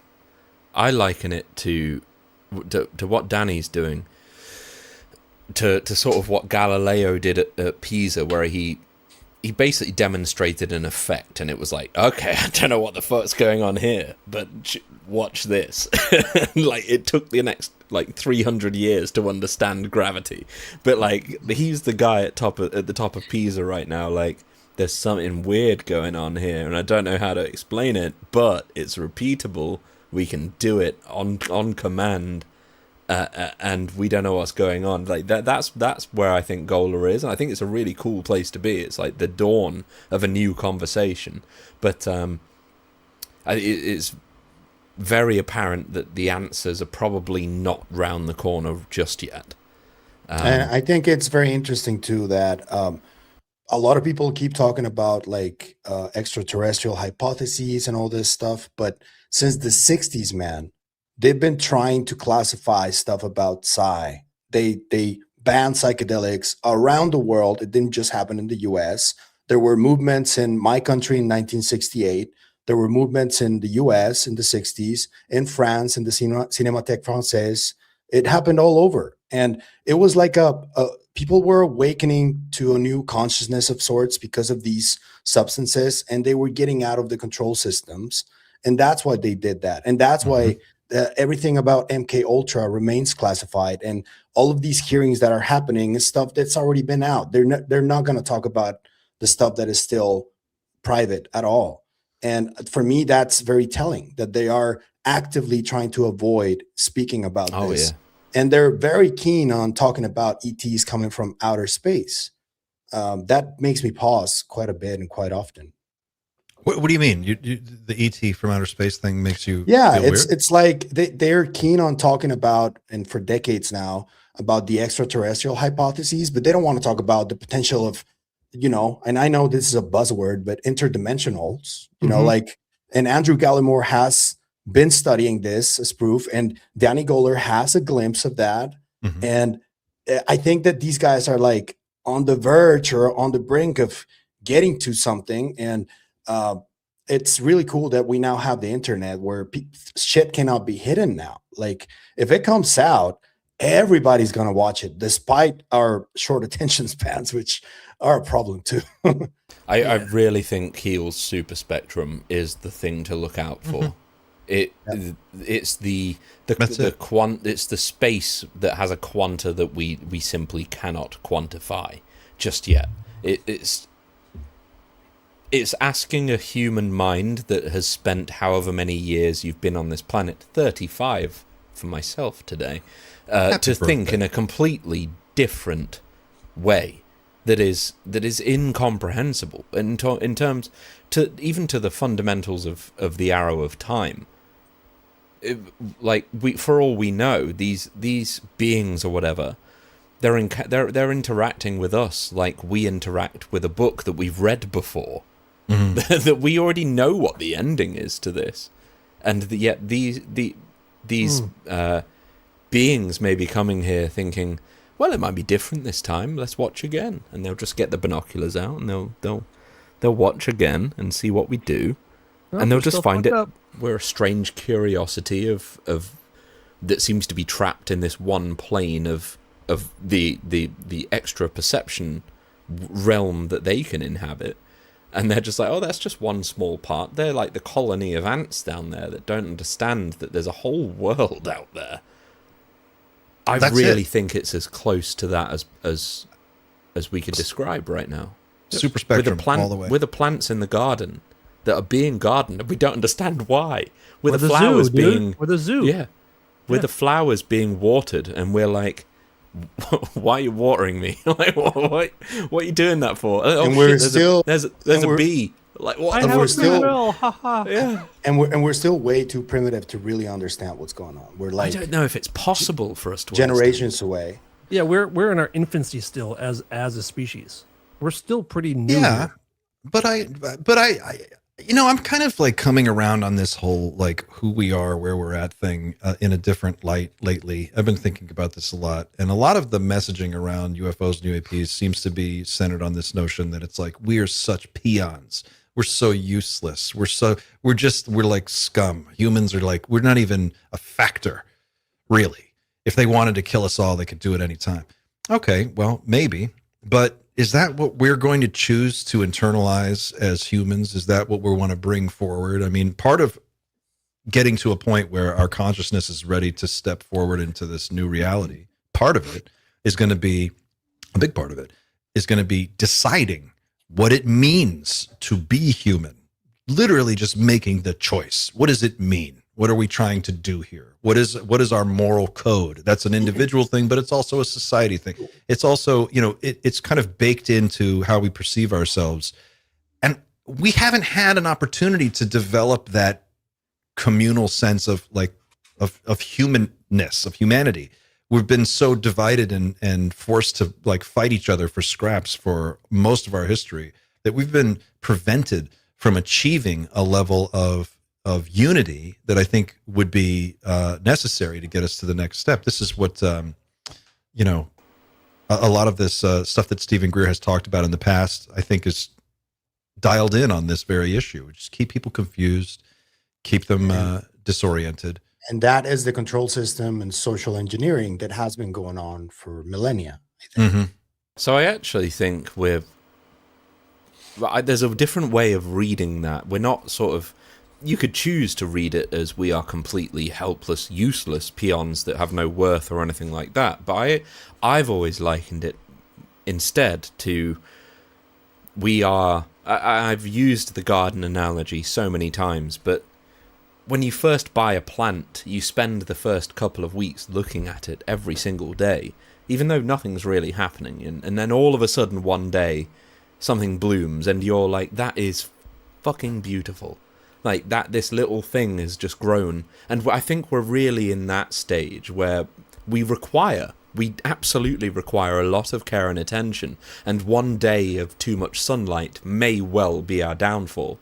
But if we can make it through, and then we can be placed into the garden full of other species of plants that have done exactly the same thing that we're trying to do right now. And throughout all of that evolution that we're trying to get ourselves through, we're trying to also understand why we're doing it, why the hell anybody would choose to water us as a species, but it's not our place to know. The plants that we water when we buy them from the garden centre and take them home, maybe we just think they look nice. It's as simple as that. They don't understand what that even means, but we do it anyway because we simply can. We can afford to do it. And I think if you were to give humans enough freedom from worry, right? Like if we could establish, you know, this is the thing. It's like people, when you're broke and scrambling to survive, you don't have time to think about big questions, big things. And when you're frantic and you're just trying to make ends meet and get your kids fed and make sure that you have a roof over your head, which is where most of average people are, you can't ask these bigger questions. You can't really get at any of this because you don't have the time or the energy or the bandwidth. But if you could give people that space, I think the world would be, well, for one, it would be a lot more, a lot kinder and a lot more of a gentle place. But it would let us kind of cohere around a single narrative of what it is we share in common. You know, what, like humans aren't, if you look at the messaging, right? Like, what is it? It's always like, oh, we're so insignificant. These things are so far ahead. There's so many, I mean, they're millions of years that we can't even possibly deal with these people. And yet someone's dealing with them. someone's making deals. Someone has craft. Someone's interacting with them. I mean, the Varginha case, which we all pretty much know is a real thing at this point. I think James Fox has established that. Their craft crash. You know, these things bleed. They die. They get out. They walk around. They eat food. It's not so etheric that we can't ever wrap our hands around it or our minds around it. And we do have a lot to offer. I mean, I joked about it last week. We produced Phil Collins and Jimi Hendrix, but we did produce Phil Collins and Jimi Hendrix and pizza and a bunch of other things that are amazing. Like, we're awesome. We humans are great. We, at our best, we make the most beautiful things. We are spectacular, creative beings. That's worth something. You know, we have something to offer. So that I'm pushing back against this narrative of like, we suck.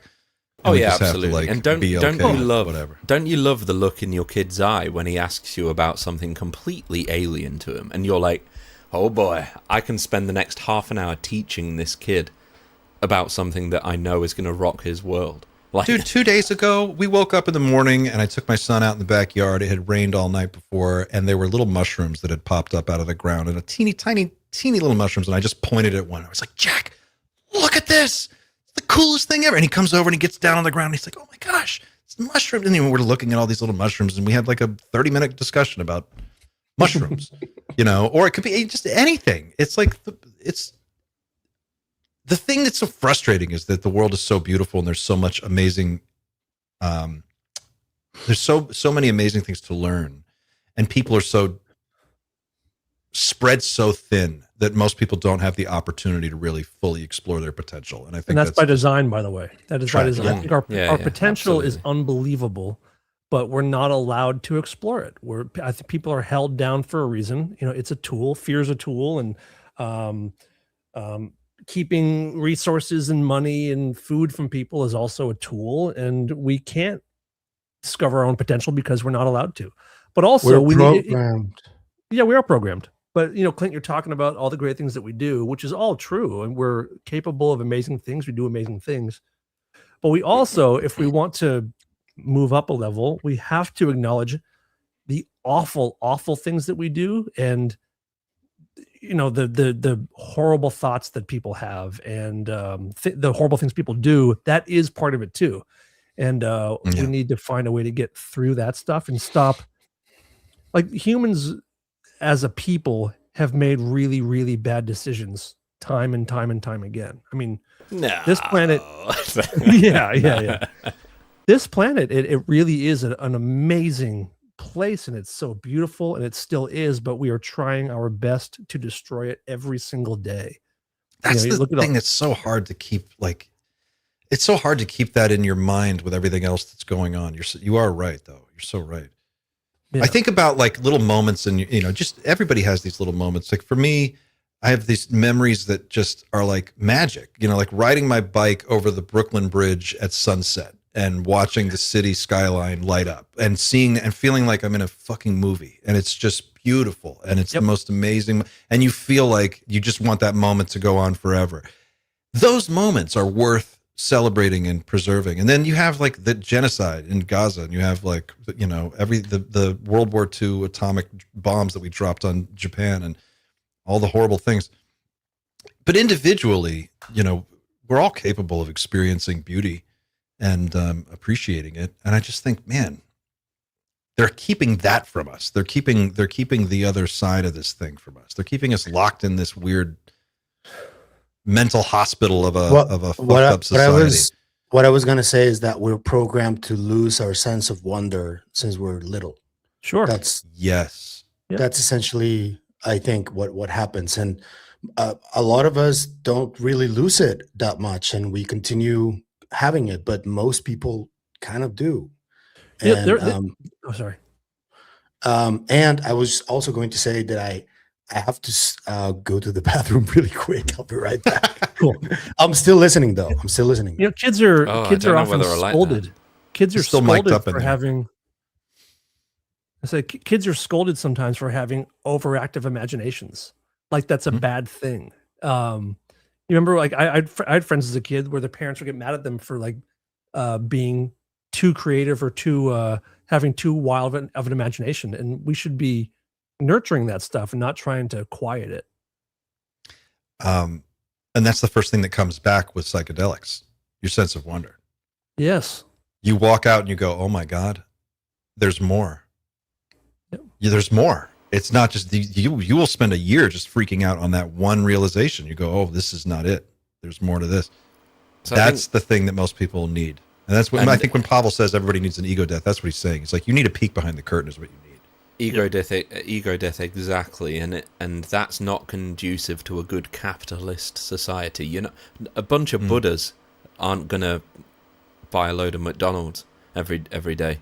So that's the big problem, and that comes back to what are they really afraid of? And I don't think it's necessarily the fact that this technology could change the world.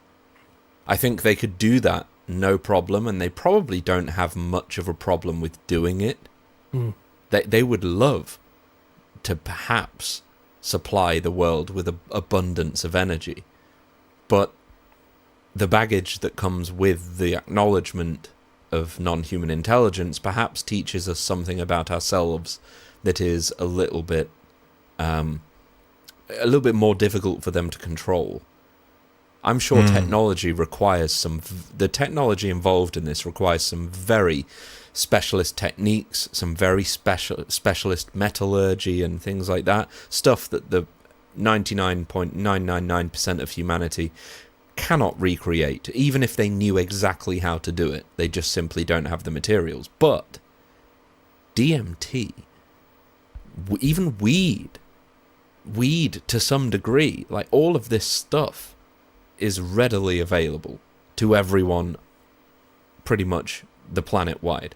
And if we knew that the use of it, the responsible use of it, could lead to profound change, not just, yo bro, I found myself, like more stuff like the profound fundamental change that you've had, Clint, for example, the profound fundamental change that I would love to have might just be completely uncontrollable, because you can synthesize it for nothing. You can find it on your doorstep, and they can never control that.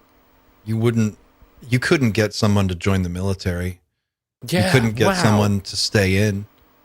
You couldn't. That's bad. The first thing that happens is people, you realize how silly it all is. Once you see behind the curtain, you go, oh my God, this is ridiculous. This is crazy. What am I supposed to do? I'm supposed to work until I'm 80 and then die? Is that what I'm supposed to do? That's the whole point. No, that's ridiculous. And then you start to ask questions, deeper questions. And you're like, well, who's telling me, like how this all works, and why does it have to be organized in this way? And why do we have to, constantly be buying things? It's the whole capitalist paradigm falls apart when you start asking questions outside of it. And that's what they're afraid of. And that's why they're slow walking all this stuff. It's the fundamental walk. It's the fundamental truth that they need to try and navigate. It's not the technology, I don't think. I really don't. Well, look at all the technology we have now versus 50 years ago or 40 years ago or even 20 years ago. And it's like, the world, is it better? Overall, probably not really. Define, yeah, that's the thing. What's better? Is the world happier? Don't know about I mean, that. I'm curious about you guys. Piece of tech? What's the last piece of tech that really, really improved our lives? It really did. I don't know if the internet would be considered as something that improved our lives, because I think it was a double-edged sword, but I would say the internet.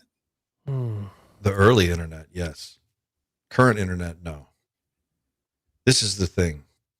It did change the world, though. Whether it's negative or no positive. Doubt. But so did nuclear weapons. That changed the world too. Yeah. I think there's a difference between living longer and living happier. So our technology can absolutely, the life expectancy continues to climb. And in our lifetime, there's talk of basically perpetual life. Like there will be age reversing. We have weight loss fixed at this point. Mm-hmm. Like we literally have a pill for it at this point, which is insane. So we'll fix weight loss the world over. There will be no more overweight people unless they choose to be overweight. People need to die, though. This is another problem.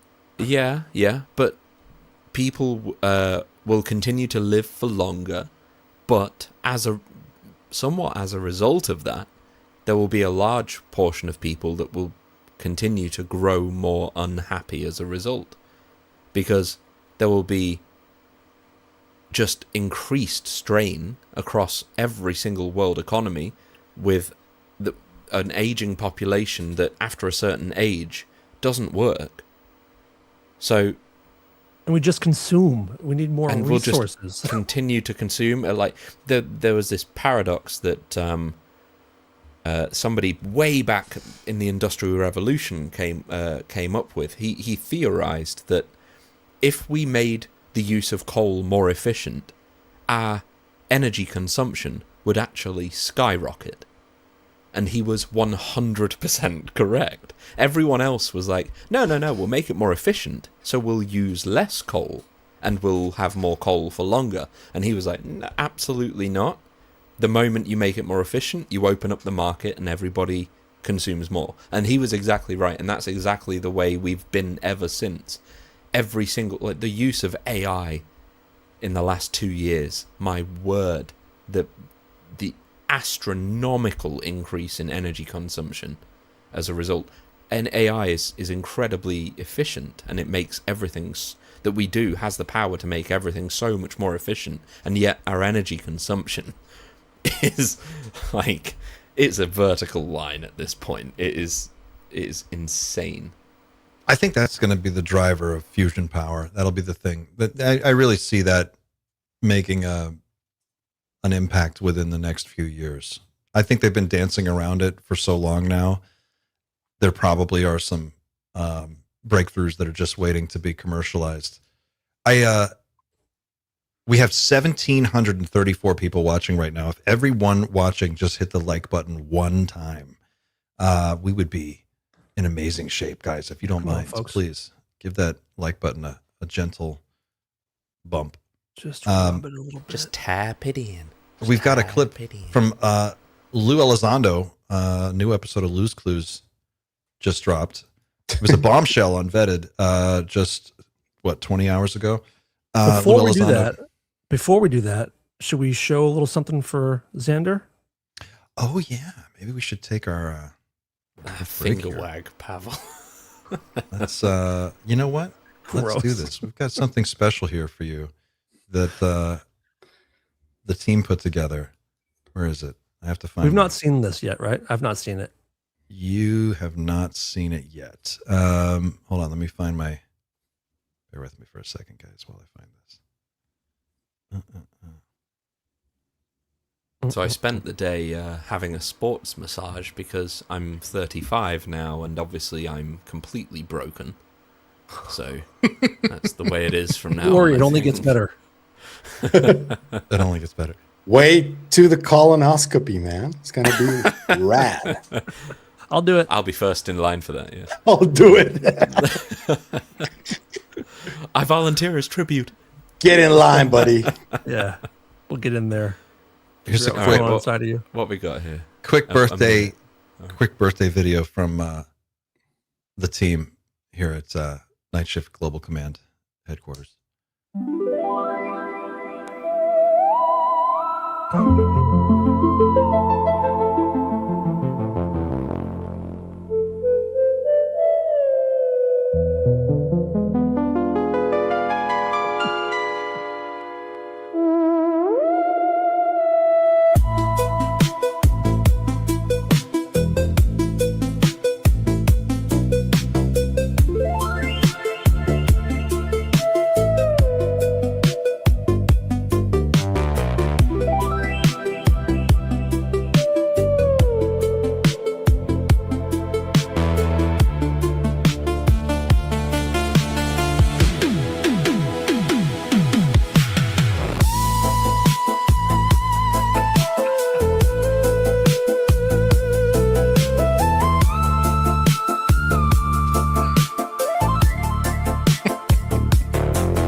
Bravo. Thank you very much. Thank you very much. That Very was nice. beautiful.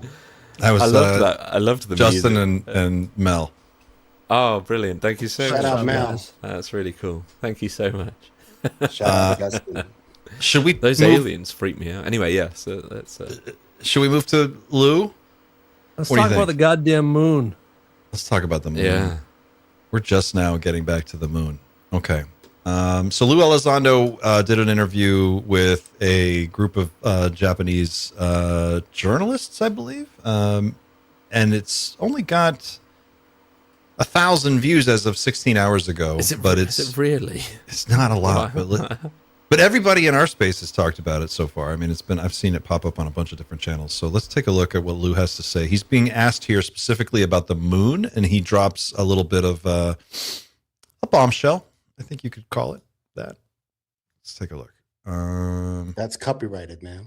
Oh shit! Sorry. Oh, Be careful. here we go. The possible NHI on the moon? Sure. Well, one only has to go back 1 month ago in our nation here, and our president had authorized the release of original NASA photographs and NASA transmissions. Now, before I begin, let me state that for the record, NASA, up until last year, had said publicly and officially that our astronauts see nothing in space and that there are no photographs of any type of anomalous activity. Last month, our nation made it available to the world that indeed a lot was happening with the Apollo 11 missions, Apollo 12, later on with further on Apollo missions, that astronauts were indeed experiencing strange encounters, phenomenon, but more importantly, that photographs have been taken from the surface of the moon itself that depicted very interesting objects above the lunar surface. Now, it's important to understand at the time, we did not have satellites orbiting the moon. All we had was the lunar orbiter, which was waiting to rendezvous with the lunar lander. And that was the only thing orbiting the moon. And what you see in some of these NASA photographs appear to be triangular vehicles, lighted vehicles. And NASA has now said for the record that what you are seeing in these photographs may indeed be real things. What? I Hold on. can't fucking believe it. Let me sit down. Hold the phone. We're not done. I'm going to wait for the translation, so that's going to go on for a few seconds here. けど中国 Okay. のというのはほとんどない、ルナーオービターだけでした。衛星のようなことなかったんです。 There's also photographs that I don't believe have been made public yet that show on the lunar surface what appear to be large monolithic structures with right angle cuts that appear to be on the lunar surface. And I believe those photographs, if they have not been released yet, may be released soon. But they are certainly very intriguing looking at these objects from space.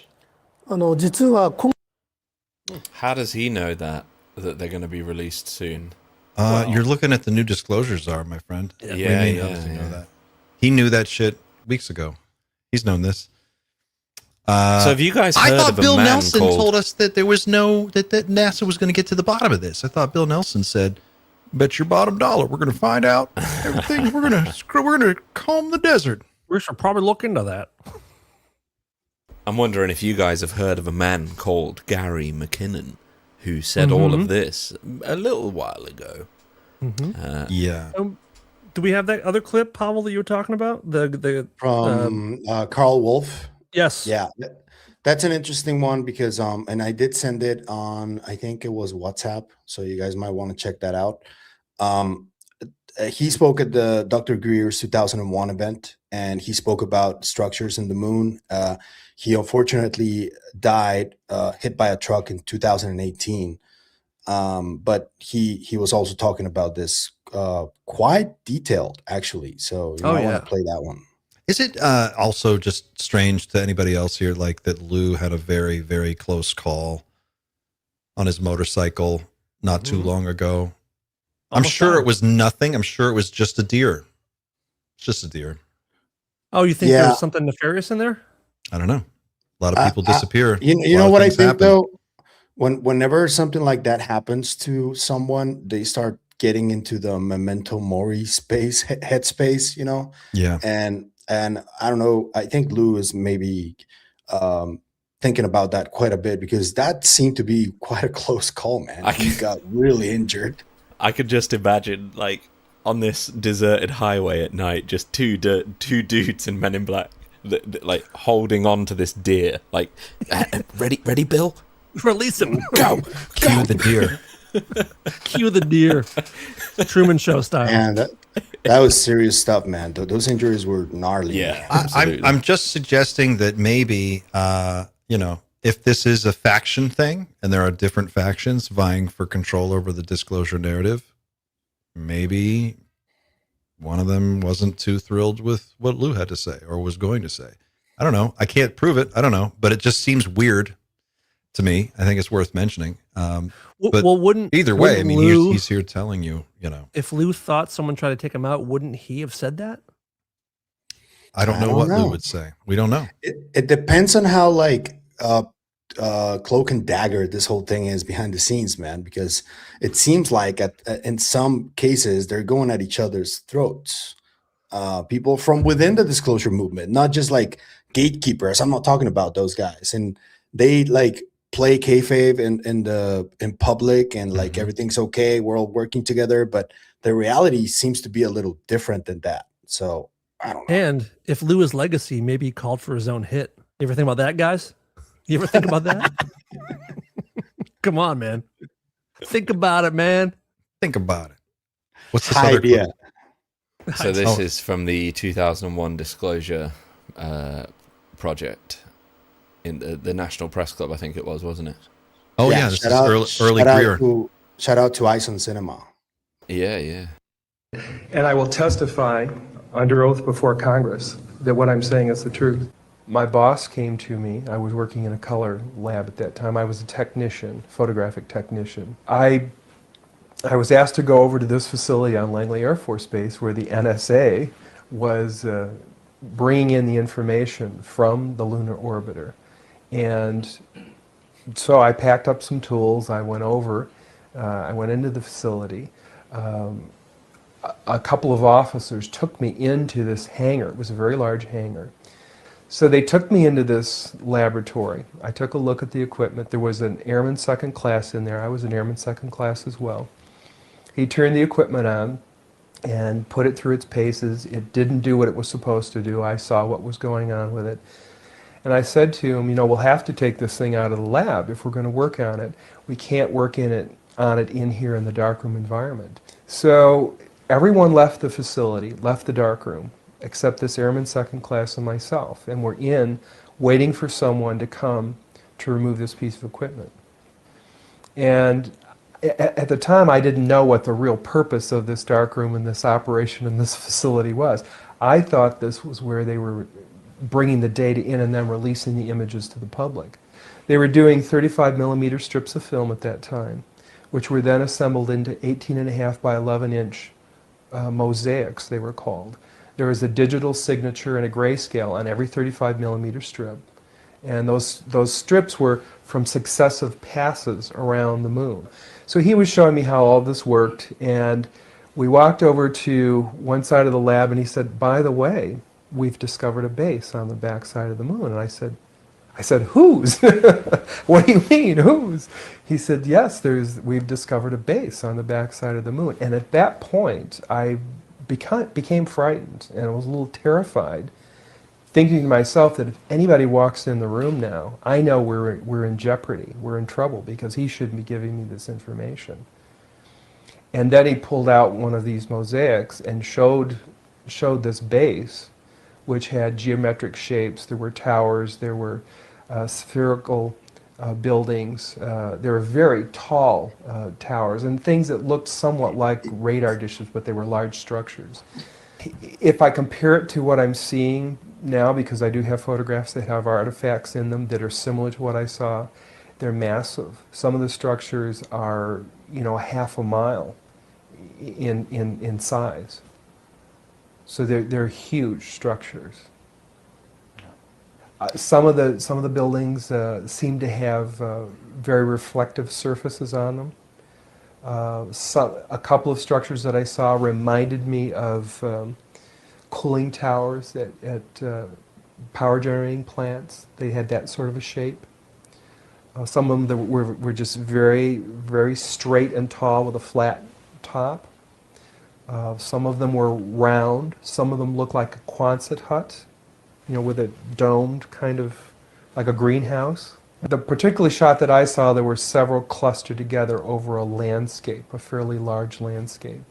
I didn't want to look at it any longer than that because I felt that my life was in jeopardy. Do you understand what I'm saying? I would love to have looked at it longer. I would have loved to have had copies.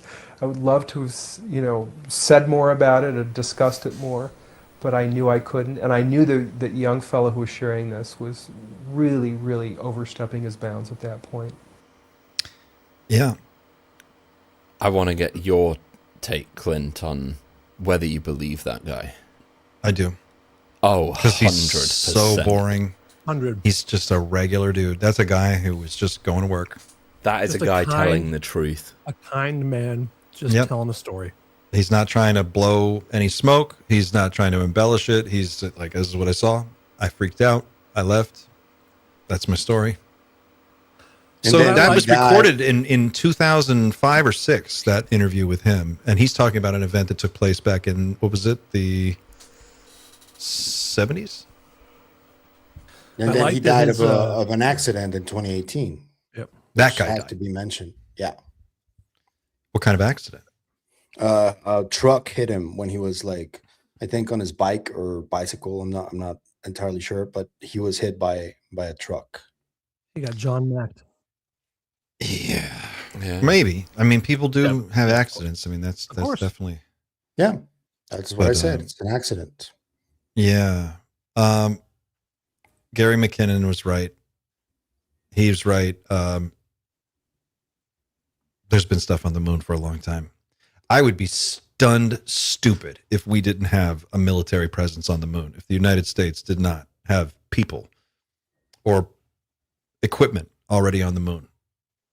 Operational, offensive military gear set up there, or at least a listening post or something. I mean, the idea that the United States would not have, with all of the resources that we have, we would not have gone there and tried to establish some kind of a base. If we don't, it's because someone actively stopped us. Well, there's that long-standing, multiple people saying that we've been warned off the moon, and there's who was it? Wasn't there an astronaut recently who heard got a message of you shouldn't be here, like don't leave and don't come back? Ingo. Was it Ingo? Yeah. Yep. They That chased happened them in off. penetration, though. That happened in penetration. That's what he says. That happened. He said he was remote viewing it, and he saw people working on the moon. He's like, he described seeing what was going on in those buildings, and he said that they were actively mining. They were doing some kind of moving a lot of material around. They were mining. He said that as soon as he saw them, they saw him, and I think it was Hal who told him, "You got to get out of there," and he zipped But the out. one Dan is saying is an astronaut, isn't it? And From It the was- last Apollo, right? yeah, We from were a Jesse talking about Michaels him. interview with a Japanese dude. Yeah. That's what it was. Yep. An astronaut said that he got a message in his head or whatever that said, leave and don't come back. Here we go. Check this out.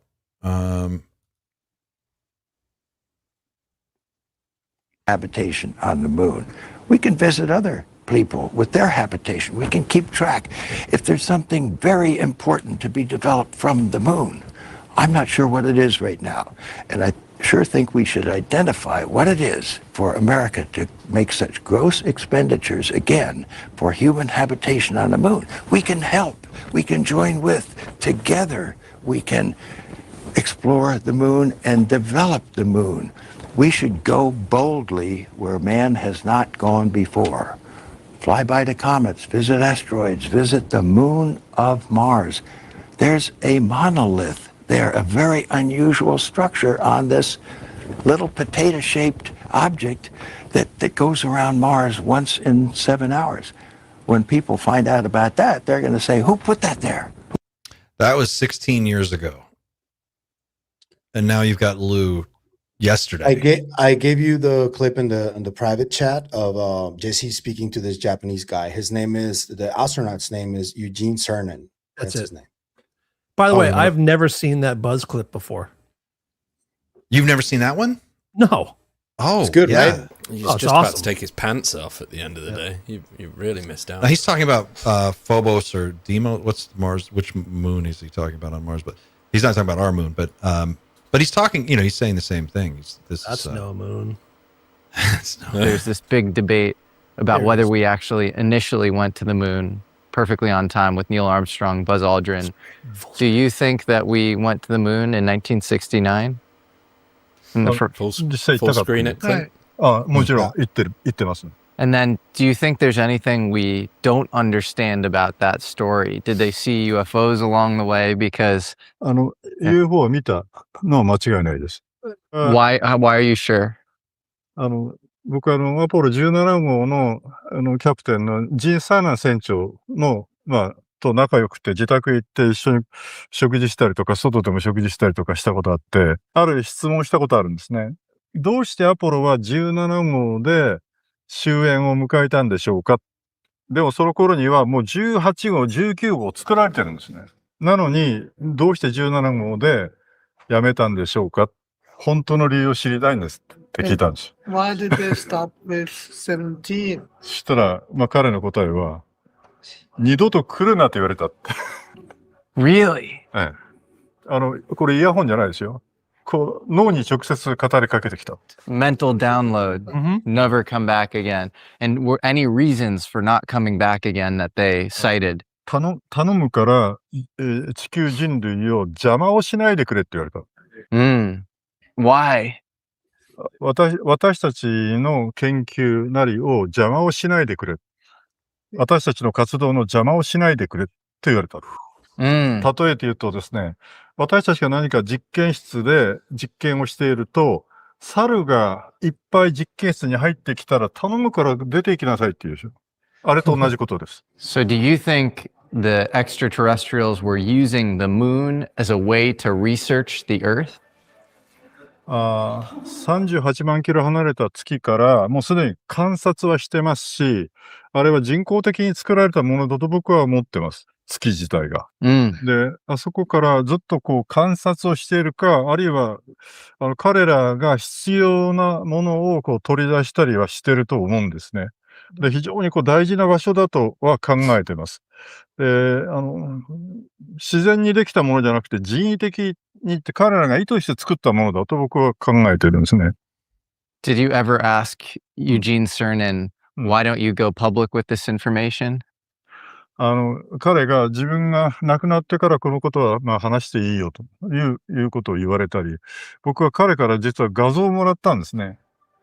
キャプテンが月の裏側を通過するときに一体何を見たんですかっていう質問をしたときに、構造物を見たと言われたんです。その構造物の一部の写真を僕もらったんです。興味がもしあるんだったらうちのお寺にありますから、後でお見せします。Yeah, the artificial constructions? You can show me those? Yes. You have photos? Yes. I'd love to see. That's amazing. There you go. Where's the photo? I want to see it now. And of course, we all saw them later that night. Clint, you can ask your father-in-law about this because in Peruvian culture, there is like this old script or tale of a time when there was no moon, and then people from the moon arrived, and the moon just like sort of parked there. And this goes into the whole story of Viracocha, who is one of the ancient deities of the Peruvian culture, and it's really interesting. You might want to ask him about it because it's pretty interesting, I think. I will ask him about that, actually. He's in the other room. When we wrap up here, I'll go talk to him about that. We're at Doom Factor 11. This is pretty... Is that because we're being watched from the moon? Yeah, I don't know. Let's go ahead and raise it again.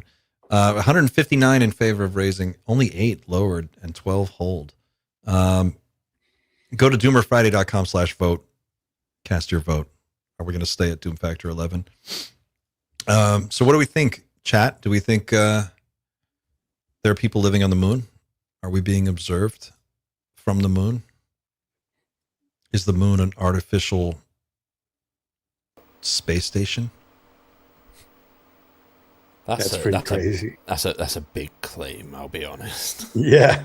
That's a big claim. But I'm asking Jesse right now if he ever saw those photos. Oh, yeah. I'd love to know what he actually saw. On Signal? Yeah. Yeah. Oh, if we get a response. Yeah, let's of course. If Ingo and Elizabeth April are to be believed, somebody in the chat's talking about Elizabeth April. There's an Arby's on the moon.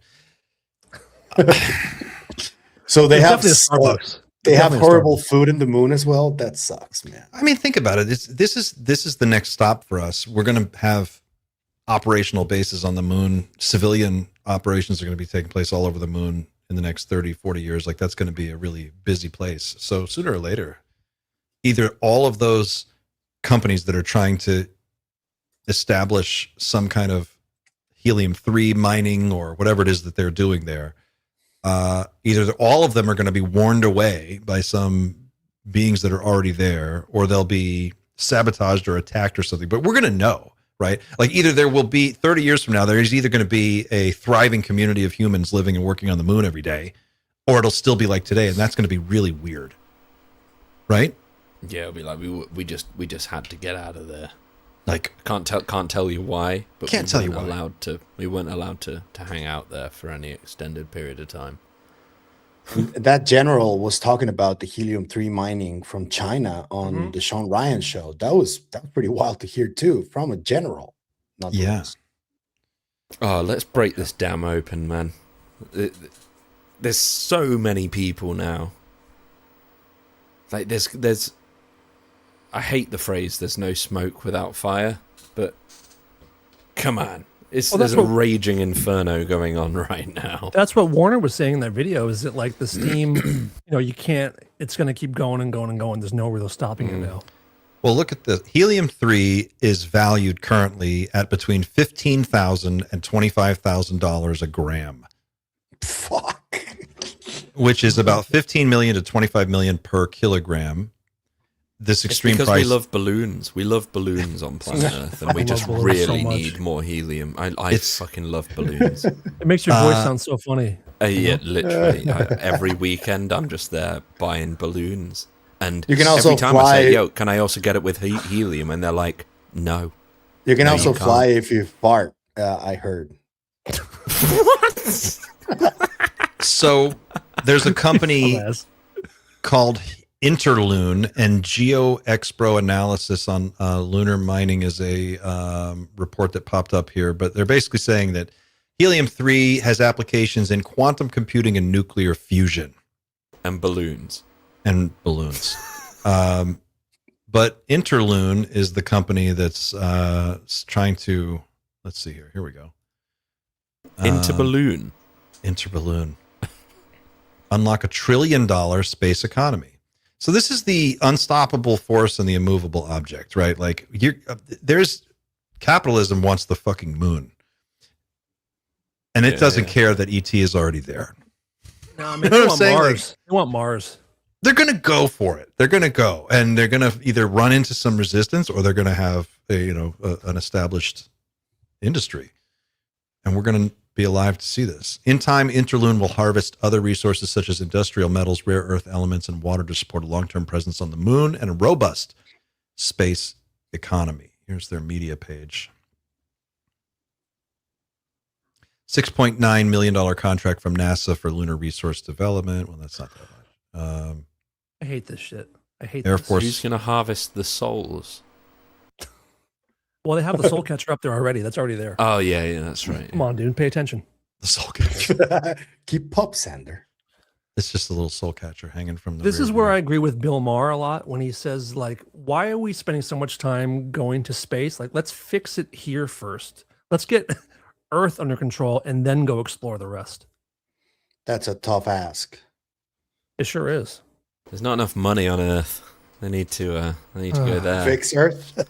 Get some balloon juice. Where's the article that's supposed to appear here? That says, like, what would the world look like with an abundance? Oh, there it is. Okay. Also, That was just a genuine question to you. That's all it was. They're asking you. They want you to apply. Current market price of $20 million per kilogram. Helium-3 is the most valuable resource one could harvest from space. By decade's end, Interloon will bring it back from the moon for commercial research and national security applications.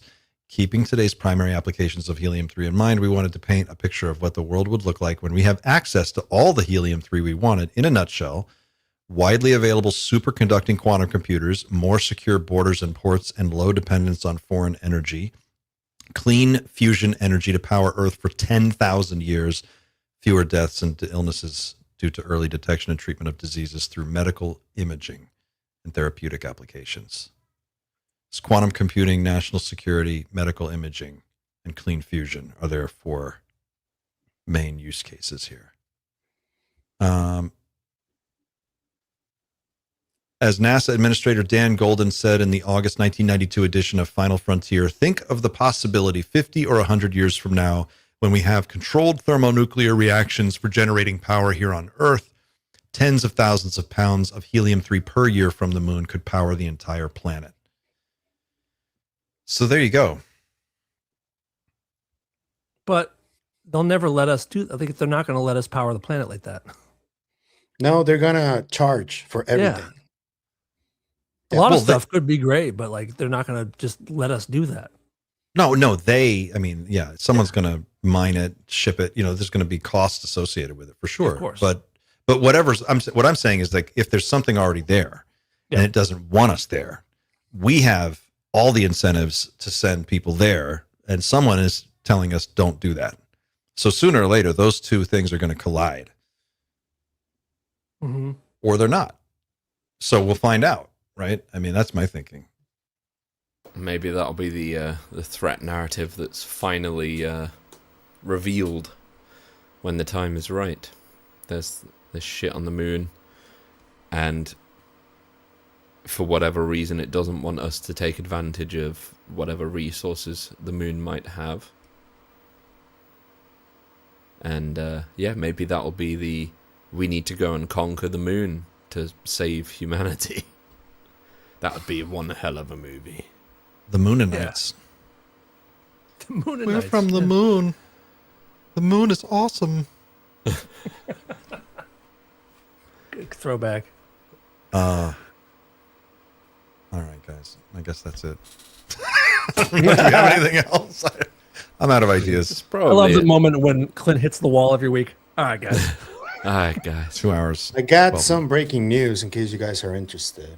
Oh, nah. We'll see you next week. See you Thanks next week. for watching. Keep looking up, and go on. So this comes from Burleson's office just a couple of hours ago. He presses the CIA and the FBI for records related to 1996 Brazil UAP incident. I don't know if that's going to lead anywhere, but he just posted this, and I can give you the link to the government website where there's the entire announcement of it. It's in the private chat in case you guys want to put it in the description. Oh, cool. All right. Private chat.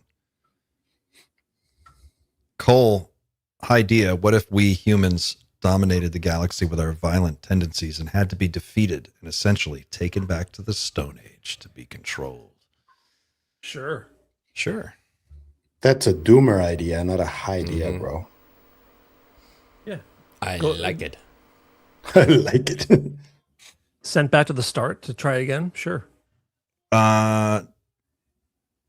Suck Ray Ray? Am I saying that right? Of course you are. It's perfect. Suck Ray Ray says, no Trump speech today? Be neat if Trump said aliens were real.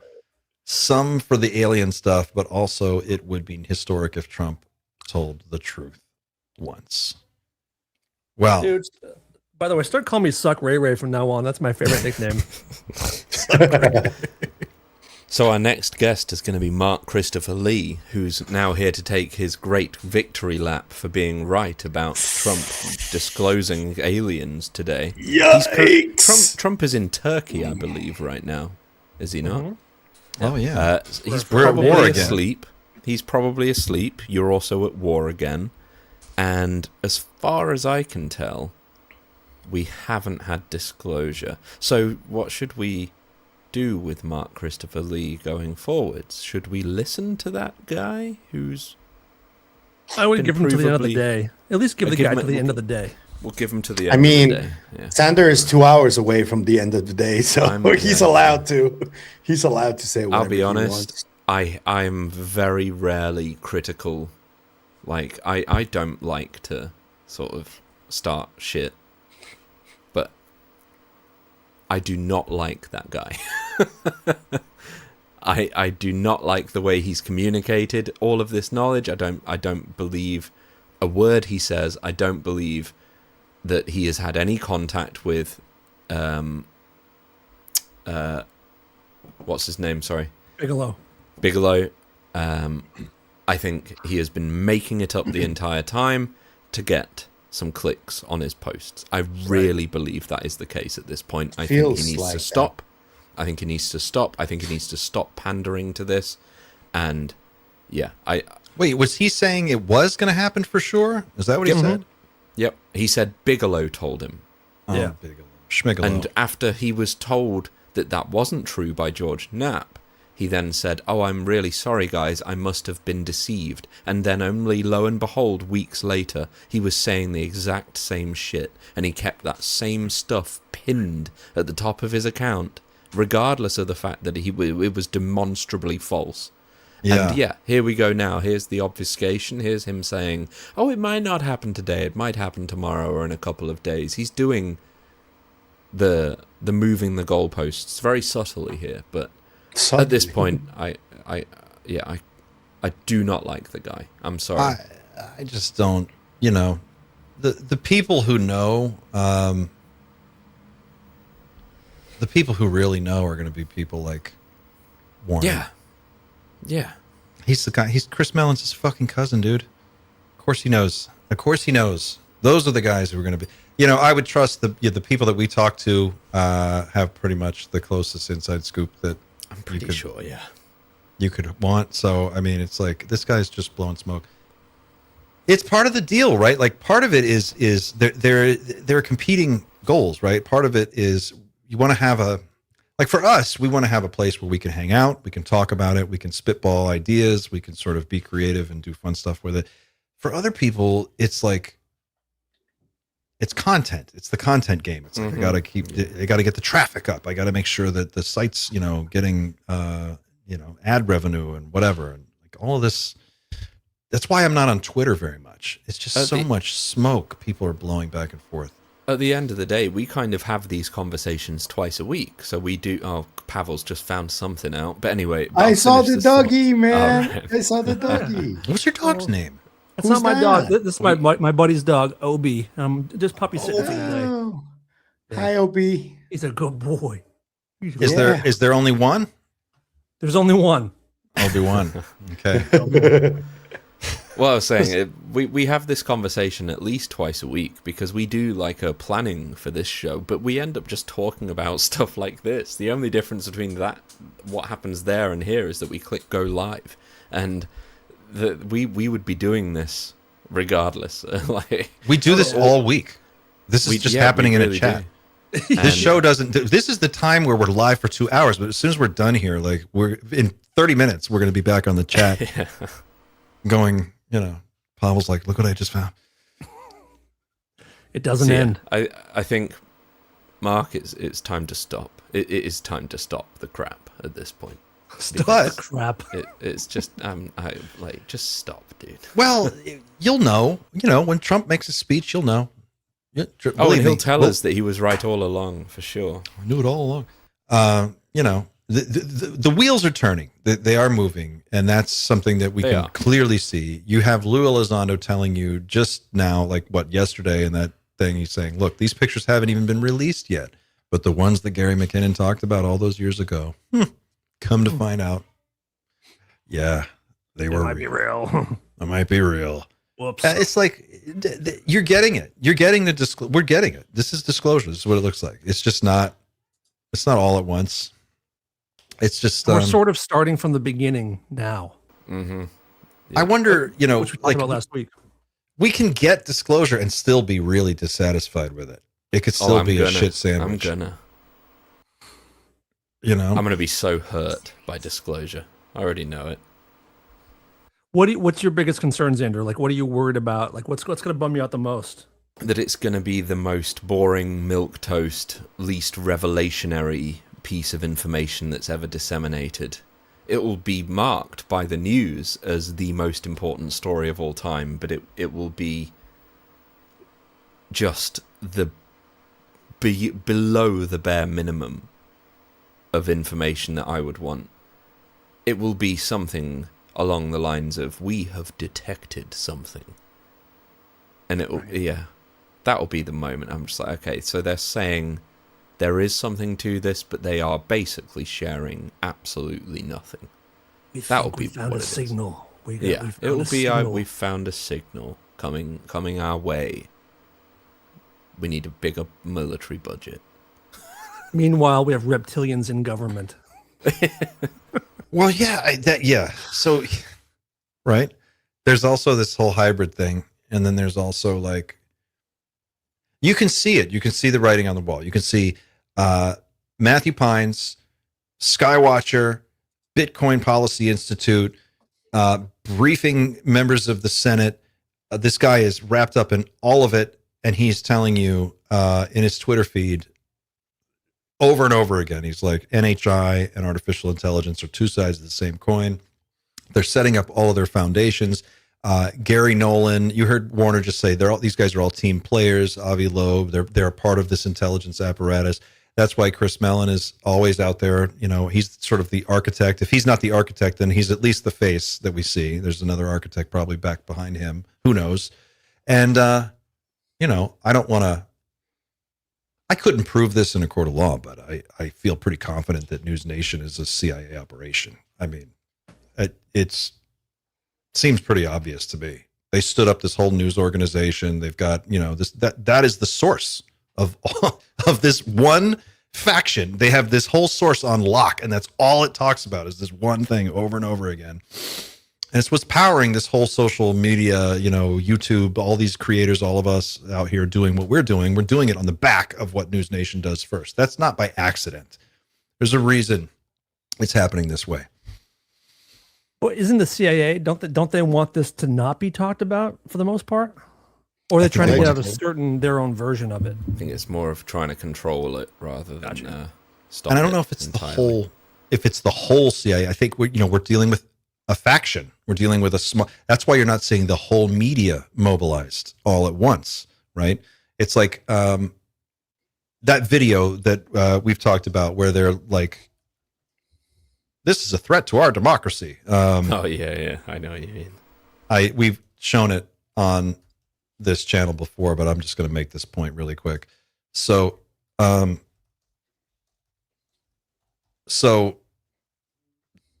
News Nation is owned by Nexstar Media Group, which also is the largest owner of local television stations in the United States. Nexstar operates News Nation as a 24/7 cable news network, leveraging resources of over 5,000 journalists across its numerous local newsrooms. Sounds totally legit, just a business just out there doing the good work of bringing the news to the American people in all of your local communities. And then, but this is the same local news that gave us this. I'm Ryan Wolf.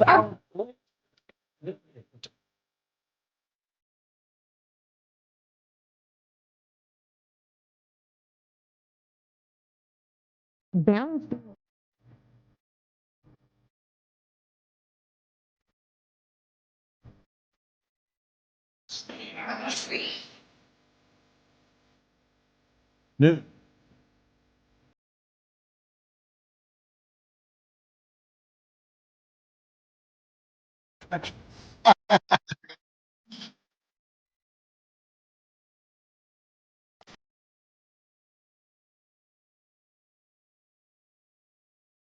This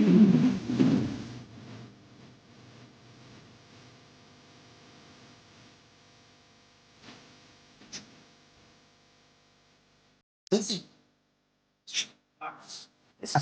dangerous. Huh?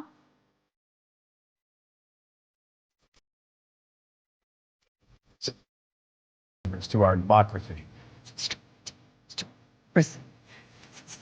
Dangerous to our democracy. This is extremely dangerous to our democracy. This is extremely dangerous to our democracy. This is extremely dangerous to our democracy.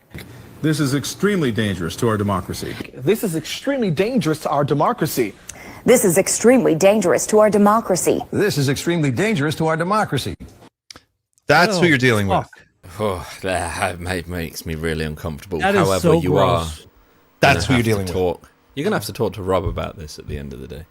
In good faith, of course, because Rob's brilliant. I don't want to put Rob in an uncomfortable position, and I know Rob is a good reporter who's trying to do good work. And I'm not saying that everyone who works for these companies is part of a cover. To his point, though, Rob is not afraid of speaking his mind about this, and I'm sure he does agree with a lot of this. You know, he's always been very vocal about being true to his own ideas.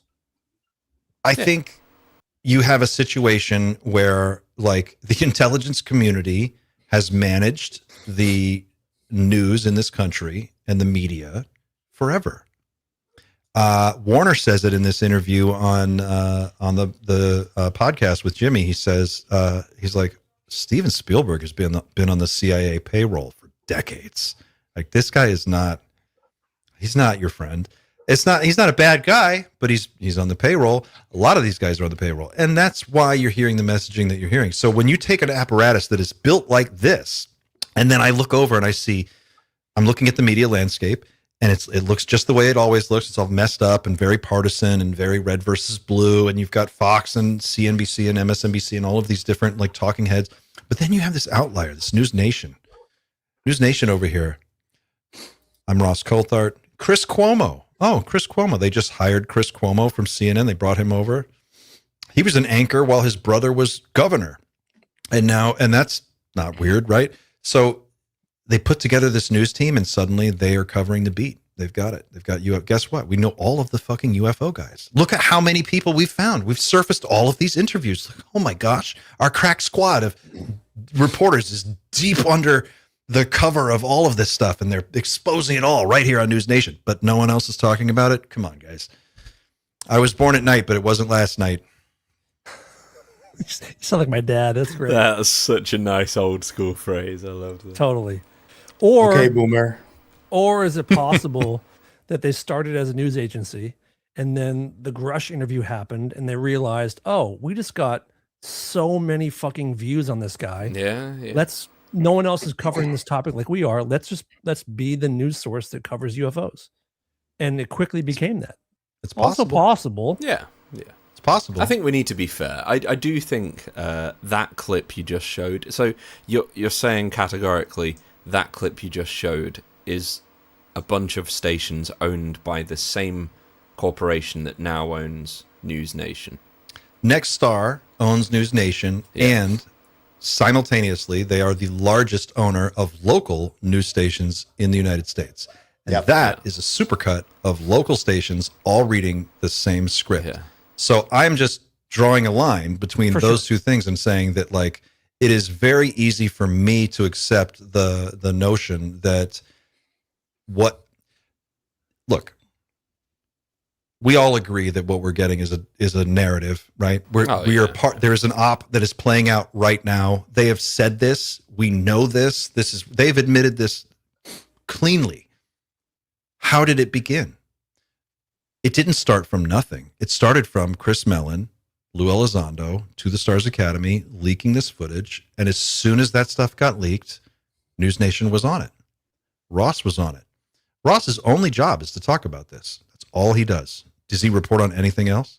Do you see him talking about JFK anything? probably, but that's it. Maybe MK Ultra, but it's UFOs or UFO adjacent. That's his beat. Yeah. You're telling me they have a guy on salary that this is all he does? He lives in Australia. He just phones in every week. And this is all he does. And it's just for the love of the game.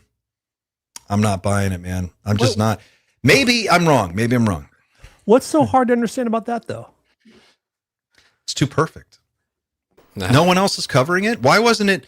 New York Times is huge. It hits the New York Times. It should have exploded and gone completely worldwide. Immediately. It should have been on every network should have been carrying it. It should have been the biggest story in the world. It wasn't.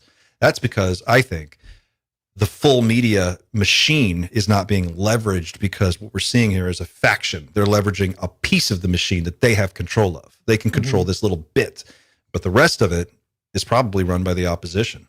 And they don't. This is just my guess. I don't know. I mean, I can't prove any of this, but I like to spitball about how they would do it. And who are these guys? They're all CIA intelligence dudes. That's what they do. But also New York Times and MSNBC and Fox and CNN and all the classic ABC, NBC, they all have a history and a reputation for being like real news and serious reality stuff. News Nation was not about this. Yeah, News Nation was not anchored to any preconceived reputation of like, we do the on the street news. I think they found a niche possibly and just ran with it. No one was doing it. They became known for something, and why not just keep doing what you're known for if it's keeping viewers on there and maybe sharing information. But yeah, no one was doing what they were doing. So I think they may have just found a market. Possibly. Maybe. I'd like to. I don't think it's unfair to say that there are probably situations where we've observed exactly very similar situations and said, yeah, that's CIA, and we might be right, and yet there might also be times where we could observe something very similar and be wrong. I think that's completely fair to say. Yep. So I do think it's important you're able to ask the question, Clint, and I know you're listening despite your little invader right now. He's a visitor.